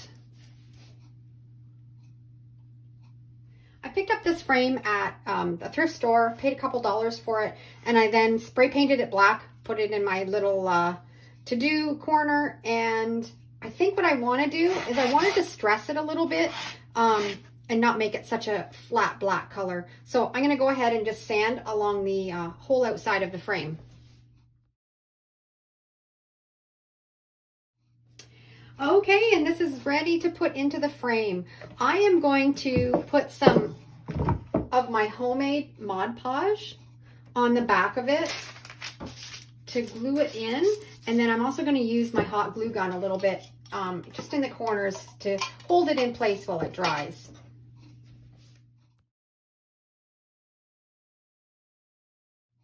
And I'm going to do the same process to put it on the basket. And there you have a really simple, easy way to transfer your graphics or your photos. This will even work with photos printed on your LaserJet printer onto those carrier sheets to create fantastic pieces of fabric to use on your crafting projects. I have both of these graphics in my Etsy store. If you're interested in purchasing them, make sure you use the code SAVE50 and you'll get 50% off all of the graphics in my store. I've also just created a newsletter that's right full of tips and tricks and lots of DIY projects. I'd love to have you follow along over there. The link for that will be down in the description, and it has a discount code for my Etsy store and some free graphics. I'm going to do my photo transfer on this wooden plate, or this little plaque that I found at the thrift store. It was $1.49. And it's just basic wood. I like, when I'm doing these transfers, to paint them with a chalk paint first. That seems to give me the best transfer. So I am going to give this a coat of black chalk paint, and then I'm going to paint it with 2 coats of white chalk paint, and that will give it a really nice base for us to start our transfer. The best result that I always have when doing these transfers is on chalk paint. I've tried it with latex, I've tried it with acrylic, and I never have that great of a result as I do with chalk paint. I think the chalk paint must be maybe a little bit more absorbent in soaking up those inks from the print and helping it transfer better.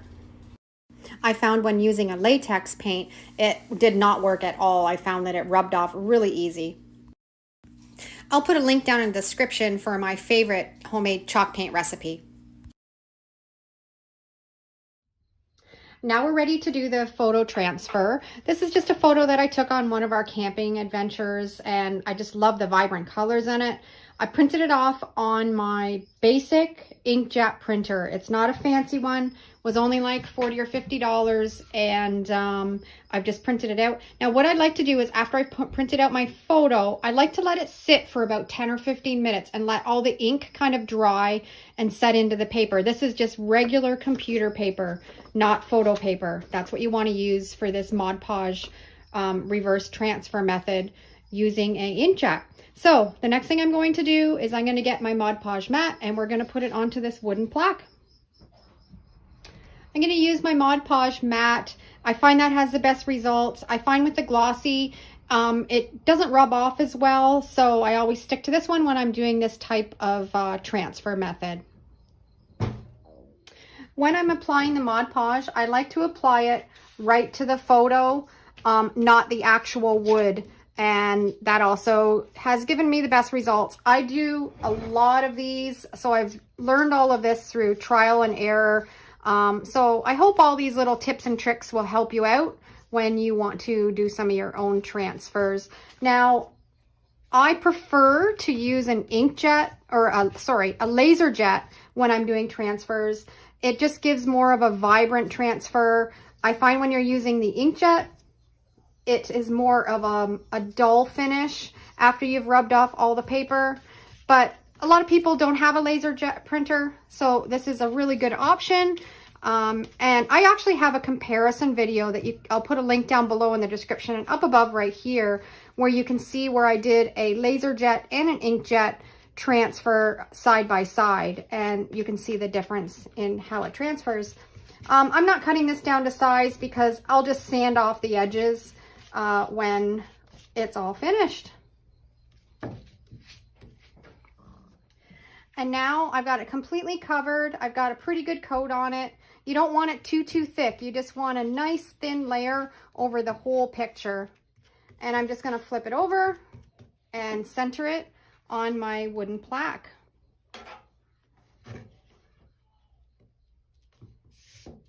And you want to rub out all the wrinkles and all the bubbles.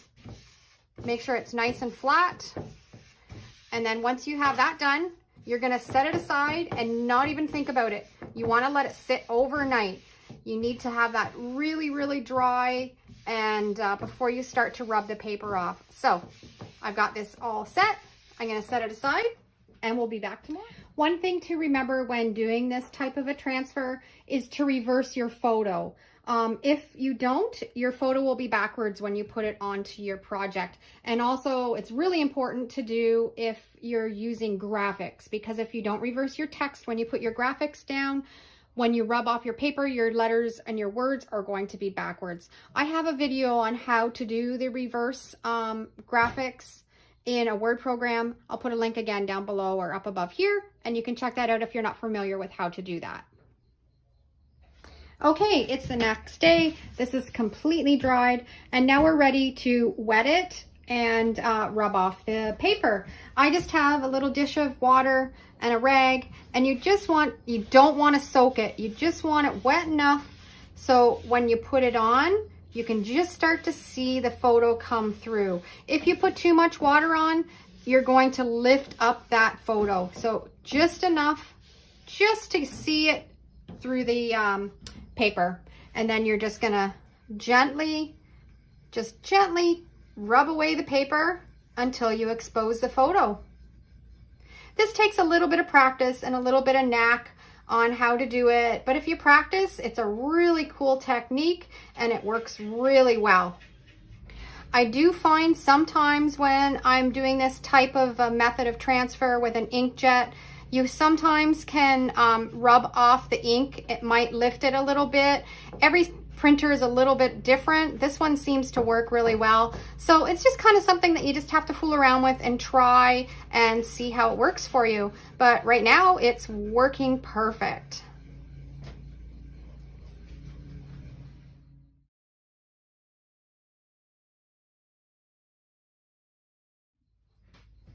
If you do find when you're rubbing away the paper, it starts to dry out a little bit and you're getting a little bit of a white haze, you can see right here, there's a little bit of a white haze. Just dip your finger into the water and just circular motions, just work on that area and it should come off if you just take your time. You don't want to rub too hard either. That's another trick. If you're rubbing too hard, you're going to rub that photo and that transfer right off. So just kind of work in small sections at a time, just back and forth until all that cloudiness is gone, and it will work perfect for you. And like I said before, if you have a laser jet printer, this transfer method works even better. And you'll get more vibrant colors and it transfers a lot easier with the rubbing off of the paper. But as you can see, this inkjet one is actually working really well for me today. And I would recommend, if you don't have a laser jet, print off on an inkjet on a plain piece of paper and give this technique a try with some of your favorite photos. I've also had success doing this transfer method on a canvas, on glass jars. The only thing that I find works the best for me though is to make sure that you have a chalk painted base underneath any project that you're doing. As soon as you try to do it on plain glass or an unpainted canvas or unpainted wood, the success rate is not very good. I find you've got to have that chalk paint underneath, and it just, I think, makes it a little bit more porous for that paper ink to soak into to do the transfer properly. I'm just going to re-dampen it just gently,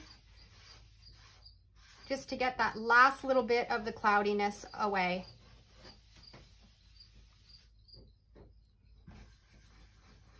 I'm going to start in the top corner, and you can feel the paper kind of ball up underneath your fingers and wipe away. Now, the one thing that I do notice with an inkjet, if you start rubbing too much, you're going to start rubbing that ink off. So just really gentle hand as you're rubbing. And I think we're almost finished. I think I have almost all the paper off of it, and we'll be ready to seal it. Okay, I think I'm finished. I think I got almost all of the paper rubbed off. I don't want to rub at it too much more because the ink was starting to rub off a little bit, and I still want all those vibrant colors. So if you do have a little tiny bit of that cloudiness left, don't worry, because when you put on your top sealer, it's going to get rid of almost all of that. So I think I'm just going to give it a good sanding around the edge, and then it'll be ready for its top coat. I'm just going to go back in with my sanding block again and just kind of give it a rough sanding around the edge, just to kind of give it a rustic look. And I think it's going to finish it off really nice.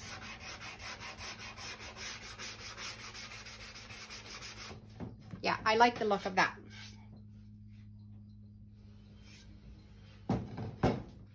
Okay, we're ready to put the top coat on. I am going to use the polyurethane water-based clear gloss finish. You can choose whatever finish you like. I just thought with this one I would like to use a gloss finish. You can use the Mod Podge as a top coat, but I prefer this over the Mod Podge. I think this has a much nicer finished look than the Mod Podge, but that's your preference also. So I'm just going to put a coat over the entire picture and let it dry. And like I said before, if you do find you have a few little spots that are a little bit cloudy still and you don't want to rub it anymore, as soon as you put that top coat on, it's more than likely just going to disappear and you won't see it anymore. So I'm going to work on that. And as you can see, as I'm spreading this around, it's bringing some of that vibrant color back from when you first printed off the picture.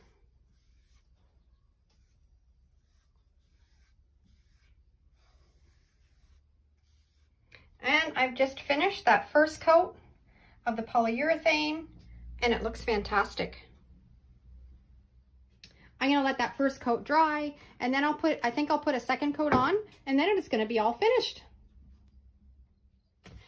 The first coat is dry. I'm gonna take my sanding block, just give it a real light sand in case there's any little air bubbles, and then I'm gonna put on my last coat to seal it.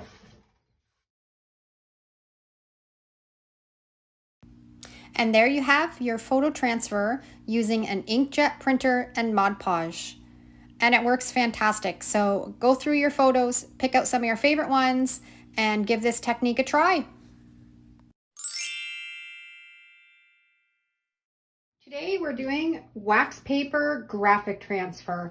Really easy technique. All you need is some wax paper. It will only work on wax paper, won't work on parchment paper, so make sure you have some wax paper. You need a little credit card of some sort to burnish your graphic. And I've cut a piece of the wax paper, the exact size of a piece of paper, so we can feed it through our printer.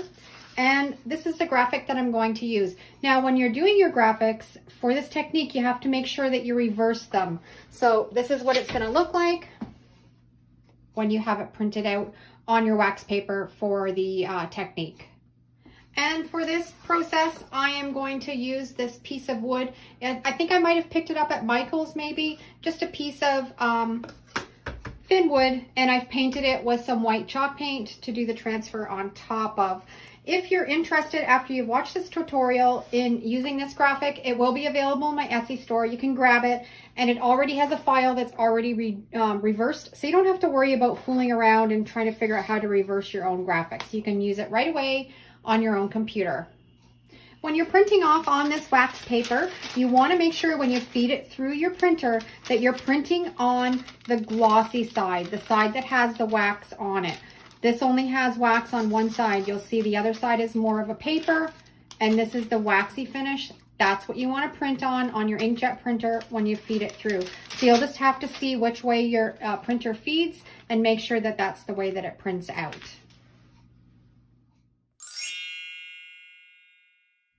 Okay, I have it all printed off, and I'm gonna let it sit for about 30 seconds before I apply it onto my project. You want the ink to just kind of dry just a little tiny bit, not very much. And this technique is a little bit tricky. It might take a couple times to get it proper. You can kind of see how my ink kind of bubbled up a little bit there. That might transfer off onto the sign, but we can always fix it with a paint pen if it doesn't turn out perfect. So I'm just gonna let it sit for about 30 seconds. Okay, it's been 30 seconds, and now I'm gonna really careful. Now don't touch these letters because the ink is just sitting on top of this wax paper.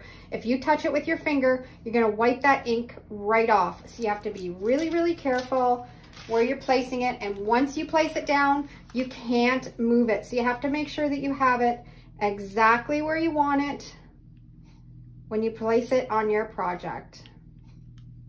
And you don't want it to wiggle around. You want it right where you want it.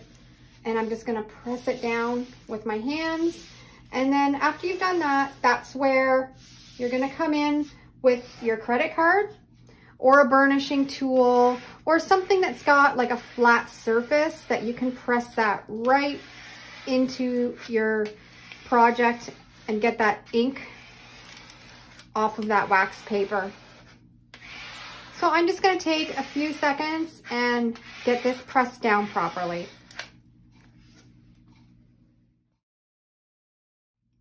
And I have it all transferred. It gives a real kind of rustic look. It's not perfect, but if you like that look, it works really well. And it can be a little bit finicky. It took me a while to get the technique down and get it to work really good because the ink smears so easy, and sometimes it can even run before you even put it down. But it's a fun one to try. It's not my favorite, but you can put it in your to-do list to try it out and see if you like it. I'm going to finish this one off. I'm just going to put some twine jute to hang from it, and we're all finished.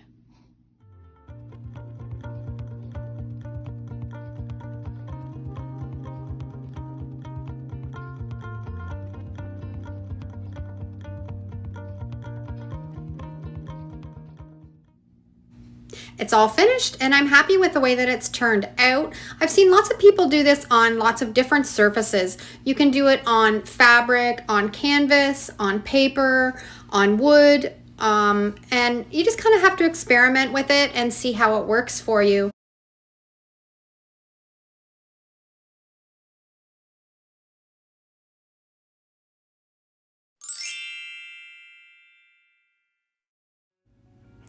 This is a frame that I picked up at the thrift store. Somebody had previously oil painted a picture and had it professionally framed, and I picked it up for $2.99. I think they had used an oil paint on this, so I'm going to take my sanding block, it's an 80 grit, and I'm going to sand off all the high little spots on the canvas, so when I paint it, it's nice and smooth.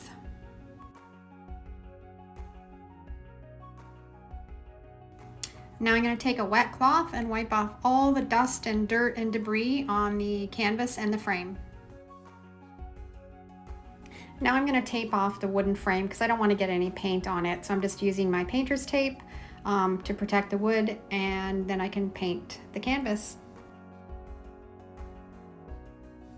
I always like to prep my canvas. I find if you don't put any paint on top of the canvas, it's kind of slippery, and especially if you're going to do a photo transfer or a graphic transfer, it doesn't stick very well. So all of my canvases, I always put chalk paint on them, and I find the chalk paint works best even over the latex for it to adhere the best.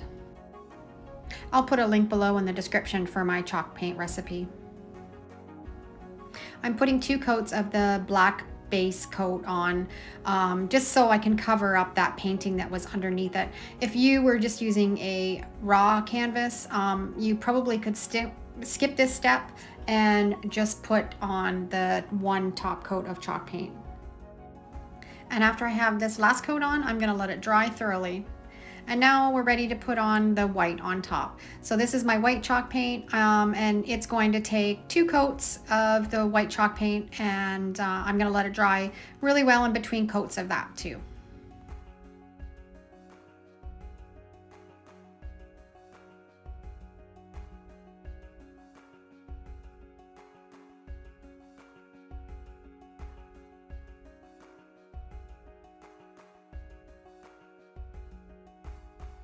Okay, the canvas is completely prepped and dry and ready for us to decoupage and to graphic transfer onto with Mod Podge.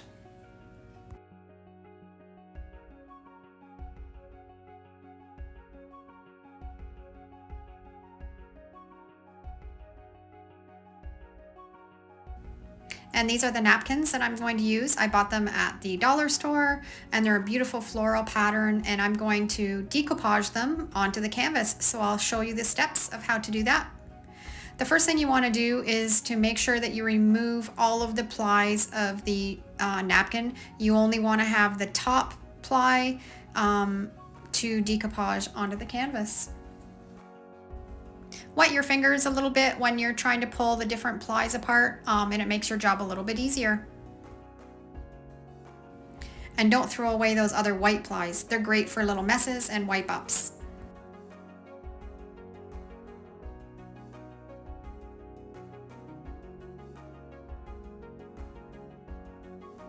And of course, this can be kind of fussy sometimes. Just take your time and be patient, and they eventually will come apart. And just try to, when you're pulling them apart, not to rip the napkin with the graphics on it.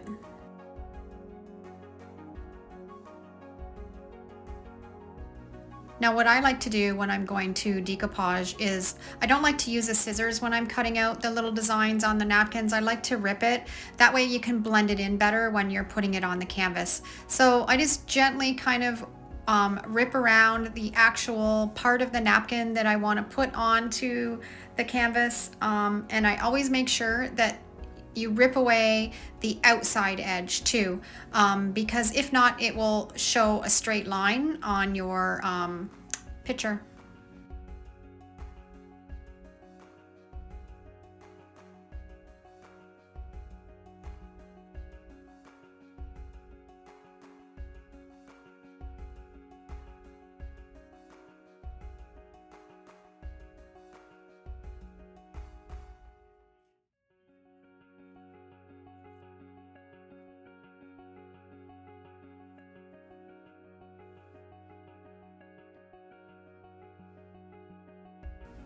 And as I rip away all of the flowers that I want on my canvas, I'm going to place them out where I want them, and then they'll be ready to Mod Podge when I have them all set where I think they look the prettiest. Okay, now the fun begins. We're going to get the Mod Podge. I like to use the matte finish, and we're going to decoupage these flowers down on this canvas.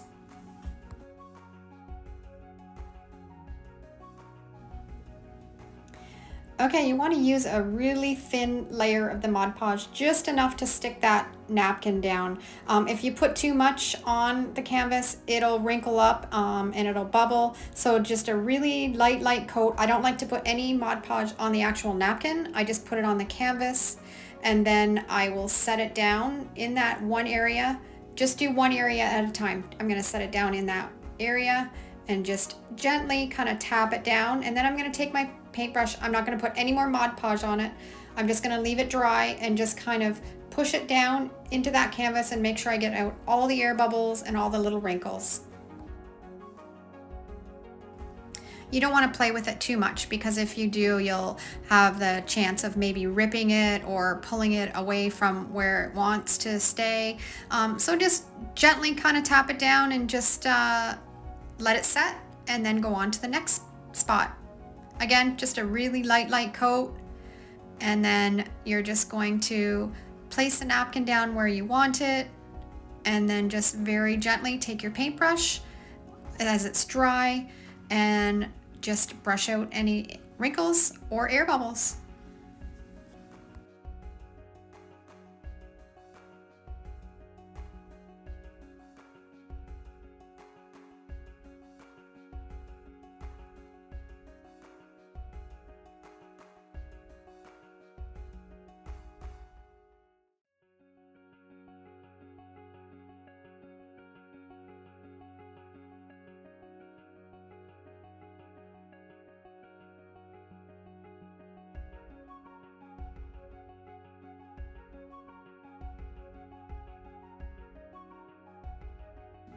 Okay, and I have it all decoupaged. You can see a little bit where I went over the edge. When that's completely dry, I'll take a little X-Acto knife and I can cut off all those pieces so they don't stick to the frame. Okay, and now in the middle, I'm going to do a reverse graphic transfer method using the Mod Podge. So I've designed these graphics on PicMonkey, and after you've designed them, you want to make sure that you reverse the text. If you don't, when you put it on your project, it will be backwards.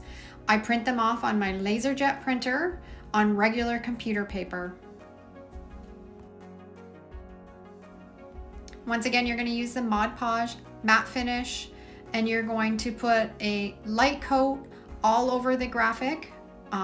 Just like when you're decoupaging, you don't want too much. If you put too much, it'll wrinkle up and it'll bubble. So you're just putting a light coat over that whole graphic, and then you're going to flip it over and center it where you want it on your canvas and press out all the air bubbles and all the little wrinkles, and that's how you do the reversed transfer method.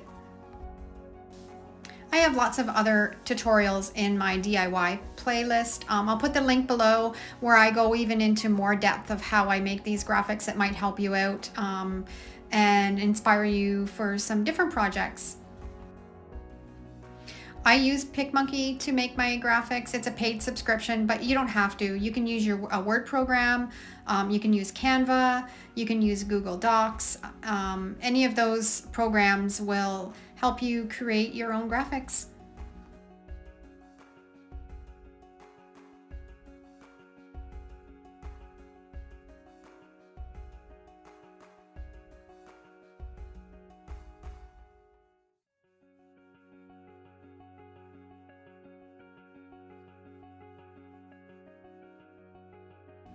Let everything dry overnight. Okay, we've let everything sit overnight, and now we're just going to dampen the graphics with a wet rag. Make sure you don't get any of that water on the decoupage parts, and then you're just going to rub away the paper and the graphics will stay on the canvas. Take your time, rub gently.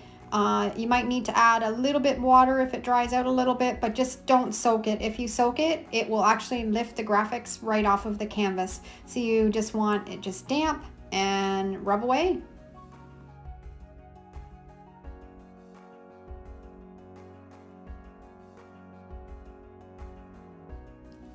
And now for the last step, I'm going to put on some Varathane. I like using the water-based satin, and this is crystal clear, non-yellowing, and I like to use it as a top coat over the Mod Podge. I find the Mod Podge sometimes is a little bit too thick, and it can sometimes dry a little bit cloudy, so this is my favorite top coat.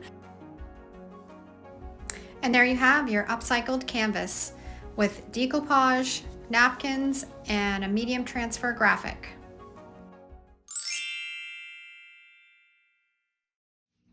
Okay, to do these projects, I've picked out some scrap 2x4s and I'm going to paint them with some chalk paint. To do this technique, I find that chalk paint works the best. I've tried it with acrylic paint and I've tried it with latex, and the chalk paint always works better. I make my own chalk paint, so I'll put a link below in the description so you can see my recipe, and it works fabulous. And I'm just going to put a base coat of black all over all 4 blocks.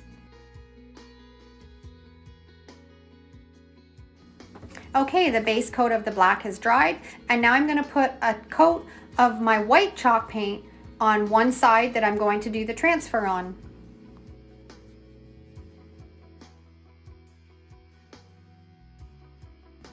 I'm going to sand up the edges because I like that rustic chippy look, and then they're ready for transfers.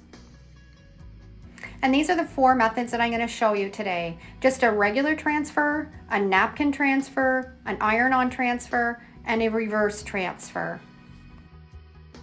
And I'm going to be using my matte Mod Podge. You can use a gloss, I just like the look of the matte myself better. I'm going to use all of the same graphics on each technique, so when it's all finished you can see the difference of each one. All of these, with the exception of the napkin, have been printed on regular computer paper with my laser jet. You can use your inkjet, but you'll have to do a special step before you do it. The first technique that we're going to do is the reverse transfer. I've printed this off on my laser jet and I've reversed the text. This is very important with this technique, is to reverse the text, because you're going to flip it over when you put it on your piece of wood.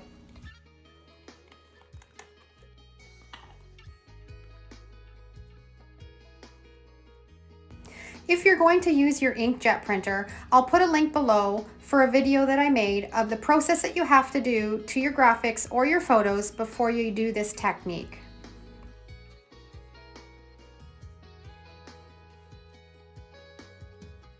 Now you're just going to put a light coat of Mod Podge all over the whole graphic until it's completely covered, and then you're going to flip it over and press it onto the wood. Make sure it's centered exactly where you want it, and then press out all the little bubbles and all the little wrinkles and make sure it's adhered really well to the wood.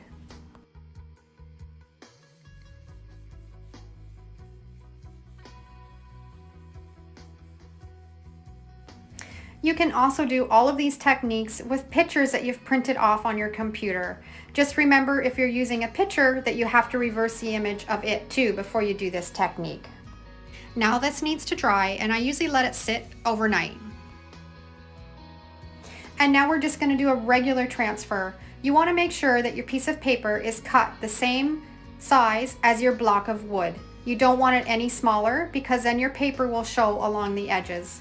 So you're just going to put a coat of Mod Podge all over the back of the graphic. Just put a nice light even coat all over, and then you're going to flip it over and press it onto the piece of wood and make sure you get out all the wrinkles and all the bubbles. With this technique, you don't have to reverse your text, you just leave it as is. This is the most common way to use a Mod Podge transfer, and it's the easiest one to do.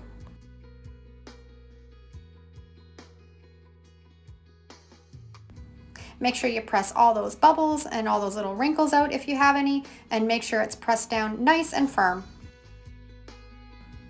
And the next technique is a napkin transfer.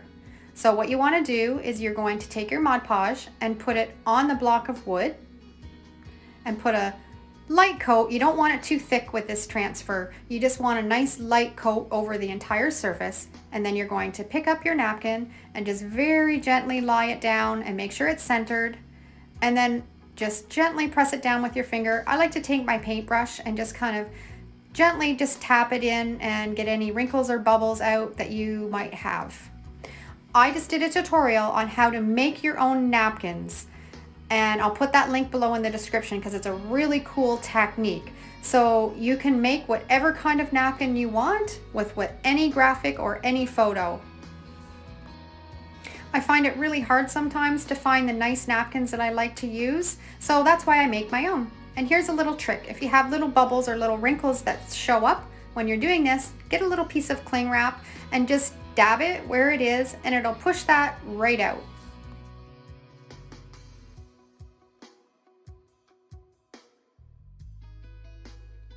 Now the next technique is an iron-on transfer. You want to make sure your paper is cut the exact same size as the block of wood. You're going to put your Mod Podge onto the wood, and you want to put a liberal amount on. You want quite a bit. This technique takes a little bit of practice. It can sometimes be a little bit fussy and a little bit tricky, so just be patient and give it a try. Now you're going to take that iron-on piece of wood and set it to the side and let it dry thoroughly. Okay, now my napkin transfer has completely dried and I'm ready to put the top coat on. You're just going to take your Mod Podge and just put a light coat over the whole napkin and seal it right up.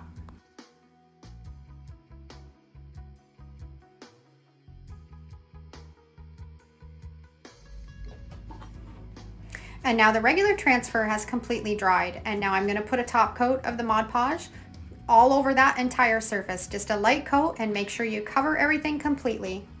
And we're going to let it dry. Okay, now that Mod Podge that we put on that piece of wood for the iron-on transfer is completely dry.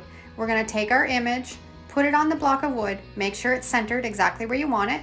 Get some parchment paper. Has to be parchment paper, not wax paper, because it'll stick.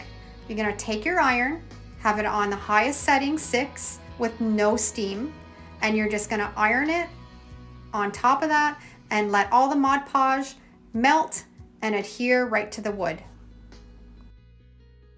Just keep an eye on it. You can lift up the parchment paper and just check the edges. Be careful it's hot, and make sure that it is adhered well.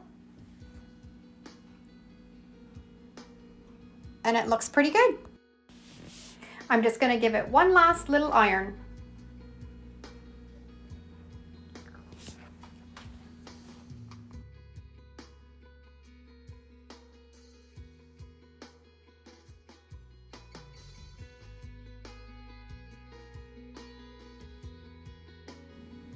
It looks like it's adhered really well to the wood, so I'm going to let it cool down and it'll be ready for a top coat. And now I'm going to take the Mod Podge, make sure it's nice and dry and it's not hot anymore, and I'm going to put a nice light coat over the whole top.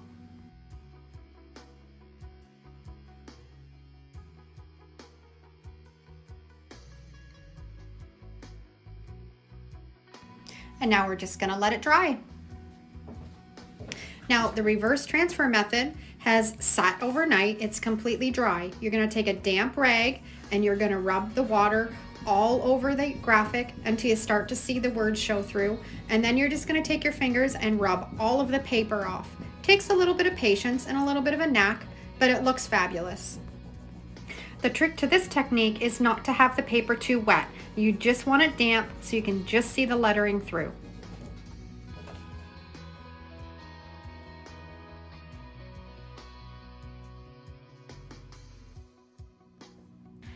Now it's all completely rubbed off and it's ready for a top coat. I'm just going to put a light coat of the Mod Podge all over the top, and you don't need to sand this because it's already all sanded around the edges and there's no paper to blend in.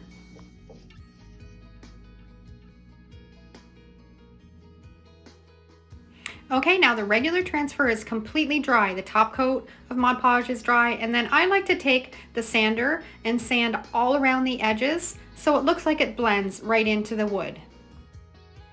I'm using an 80 grit sanding block and it works really good. You can also use an electric sander, but it's out in my shed and it's really cold right now, so I'm not gonna go out there and use it. Now the napkin transfer is completely dry. And again, I'm just gonna take my sander and just blend it in all along the edges and just give it a nice sand.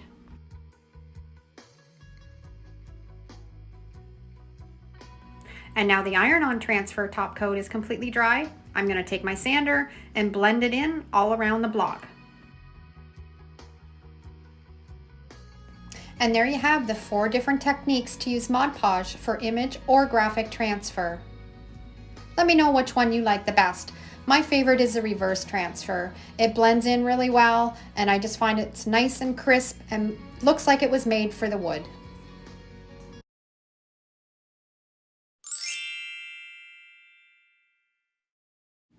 Okay, the first thing I'm gonna do is I'm gonna use these scrap pieces of wood that I've had and I'm gonna turn them into shelf sitters.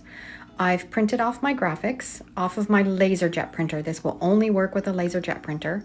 And you wanna make sure that you reverse the text with this method. And I'm using my Varathane water-based crystal clear matte finish Varathane.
to finish up your projects a little bit faster.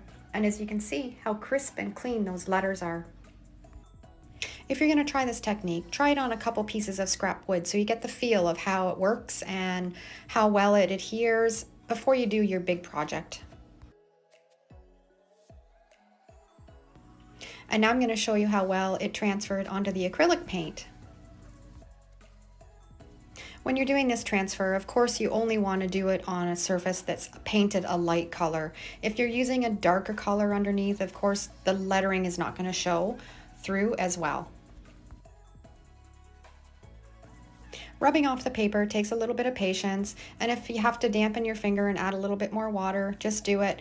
The trick is don't put too much water on because then you're going to lift the varathane up off the wood. So it's kind of just a technique that you need to practice, but it doesn't take long and you'll get the hang of it.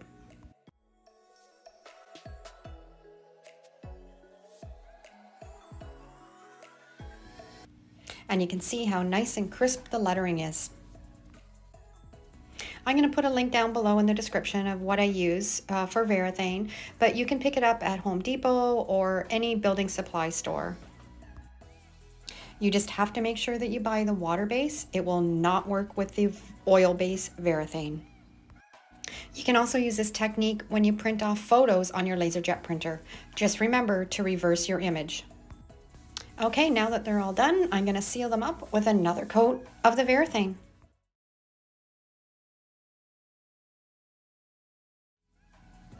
And there you have the cutest little shelf sitters using the varathane polyacrylic sealer, water-based. I'm going to show you how you can do a packing tape transfer. This is so cool, and it's great for altered art, junk journaling, decoupaging, and all you're going to need is some packing tape. And I have a few different things that I'm going to show you that you can use when doing this technique. I have an old page from a book, a napkin, I have some clippings out of a magazine, scrapbook paper, and then I just have a printed picture also. The first one that I'm going to show you is just out of a magazine. These are just words and quotes that I've cut out of a regular magazine that I had at the house.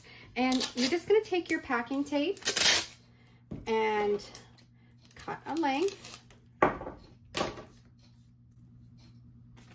I'm going to use 2 on this one because we have lots of room, and just stick them on there.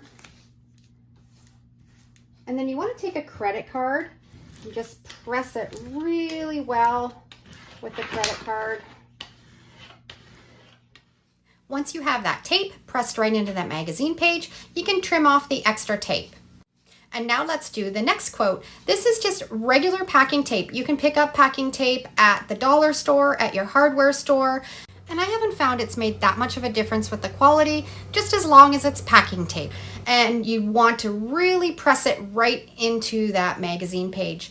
Now I have a dish of warm water, and you're just gonna set them in the warm water for about 30-40 seconds. And then you take them out of the warm water, and this is where the magic comes in. And I actually have no idea how it works. Obviously, it's something to do with the toner in the paper sticking to the packing tape and the paper rubbing off. I don't know the chemistry of it, but it just works and it's fabulous. You just rub off the paper, and as you can see, you're left with the graphics on that packing tape. Now, sometimes your packing tape will stay sticky and you can use it like a sticker, and sometimes you can't get the stickiness back. I think it kind of depends on the tape that you're using, but you can always add some glue stick or some Mod Podge and decoupage it onto your project if you don't get the stickiness back. But look how fabulous and how easy this is to rub the paper off, and you're now left with a clear transfer. And this will work with photos out of a magazine also. So you can just imagine what you can use to create these graphic transfers. Now, the only thing that you are limited to is to the size of your tape. But if you want to make a bigger image, you can always put your tape side by side. I have a piece of coffee stained paper that I made, and I'm just going to show you how this shows through after you've done this graphic transfer. It looks great, and you can see the paper underneath it. You don't have that white background anymore, and you can add it into your junk journaling pages. Now, this was a napkin. I took it down to 1 ply and added the tape onto it, soaked it in the water for about 30 seconds, and you can see how this works for napkins also. So if you have napkins with beautiful prints on them or words, you can add the packing tape and do this technique. You might find with napkins when you're rubbing off the backing that some of the ink might come off too, but that's okay because you'll have the majority of the color stay on the napkin. And as you can see, look, it's transparent. And when we put it up against that coffee stained paper, look how gorgeous that is. Now, I had an old antique book that the pages were all falling out that I use for some of my scrapbooking and my junk journaling, and I'm going to show you how this transfer method also works on book pages.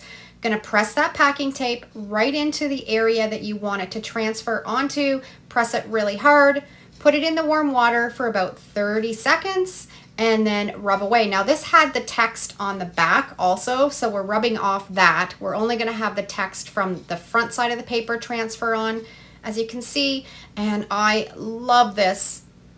I love incorporating old book pages into my crafts, and this is a fantastic way to do that. And you can see when you put it on that coffee stained paper, it's transparent and you can see right through. Now I'm going to show you how you can do it with scrapbooking paper. Scrapbooking paper is really thick, and if you want to use just a thin piece of scrapbooking paper, this is a great way to do that. Get out your tape, press it in really hard. I'm going to cut that area out of the scrapbook piece of paper, put it in some warm water, and then rub away the backing. And as you rub away the backing, you're going to have the design on the front of the scrapbooking paper stay on this packing tape. And it's going to be nice and thin, and you can put it on a page or you can decoupage it onto something, and you put it on this piece of paper, makes it transparent. Now I'm going to show you how you can use this method with a printed photo. I grabbed this photo from the Graphic Fairy. She has fantastic photos there. They're all free. I'll put a link down below to her website and you can check that out. I've printed this off on my LaserJet printer.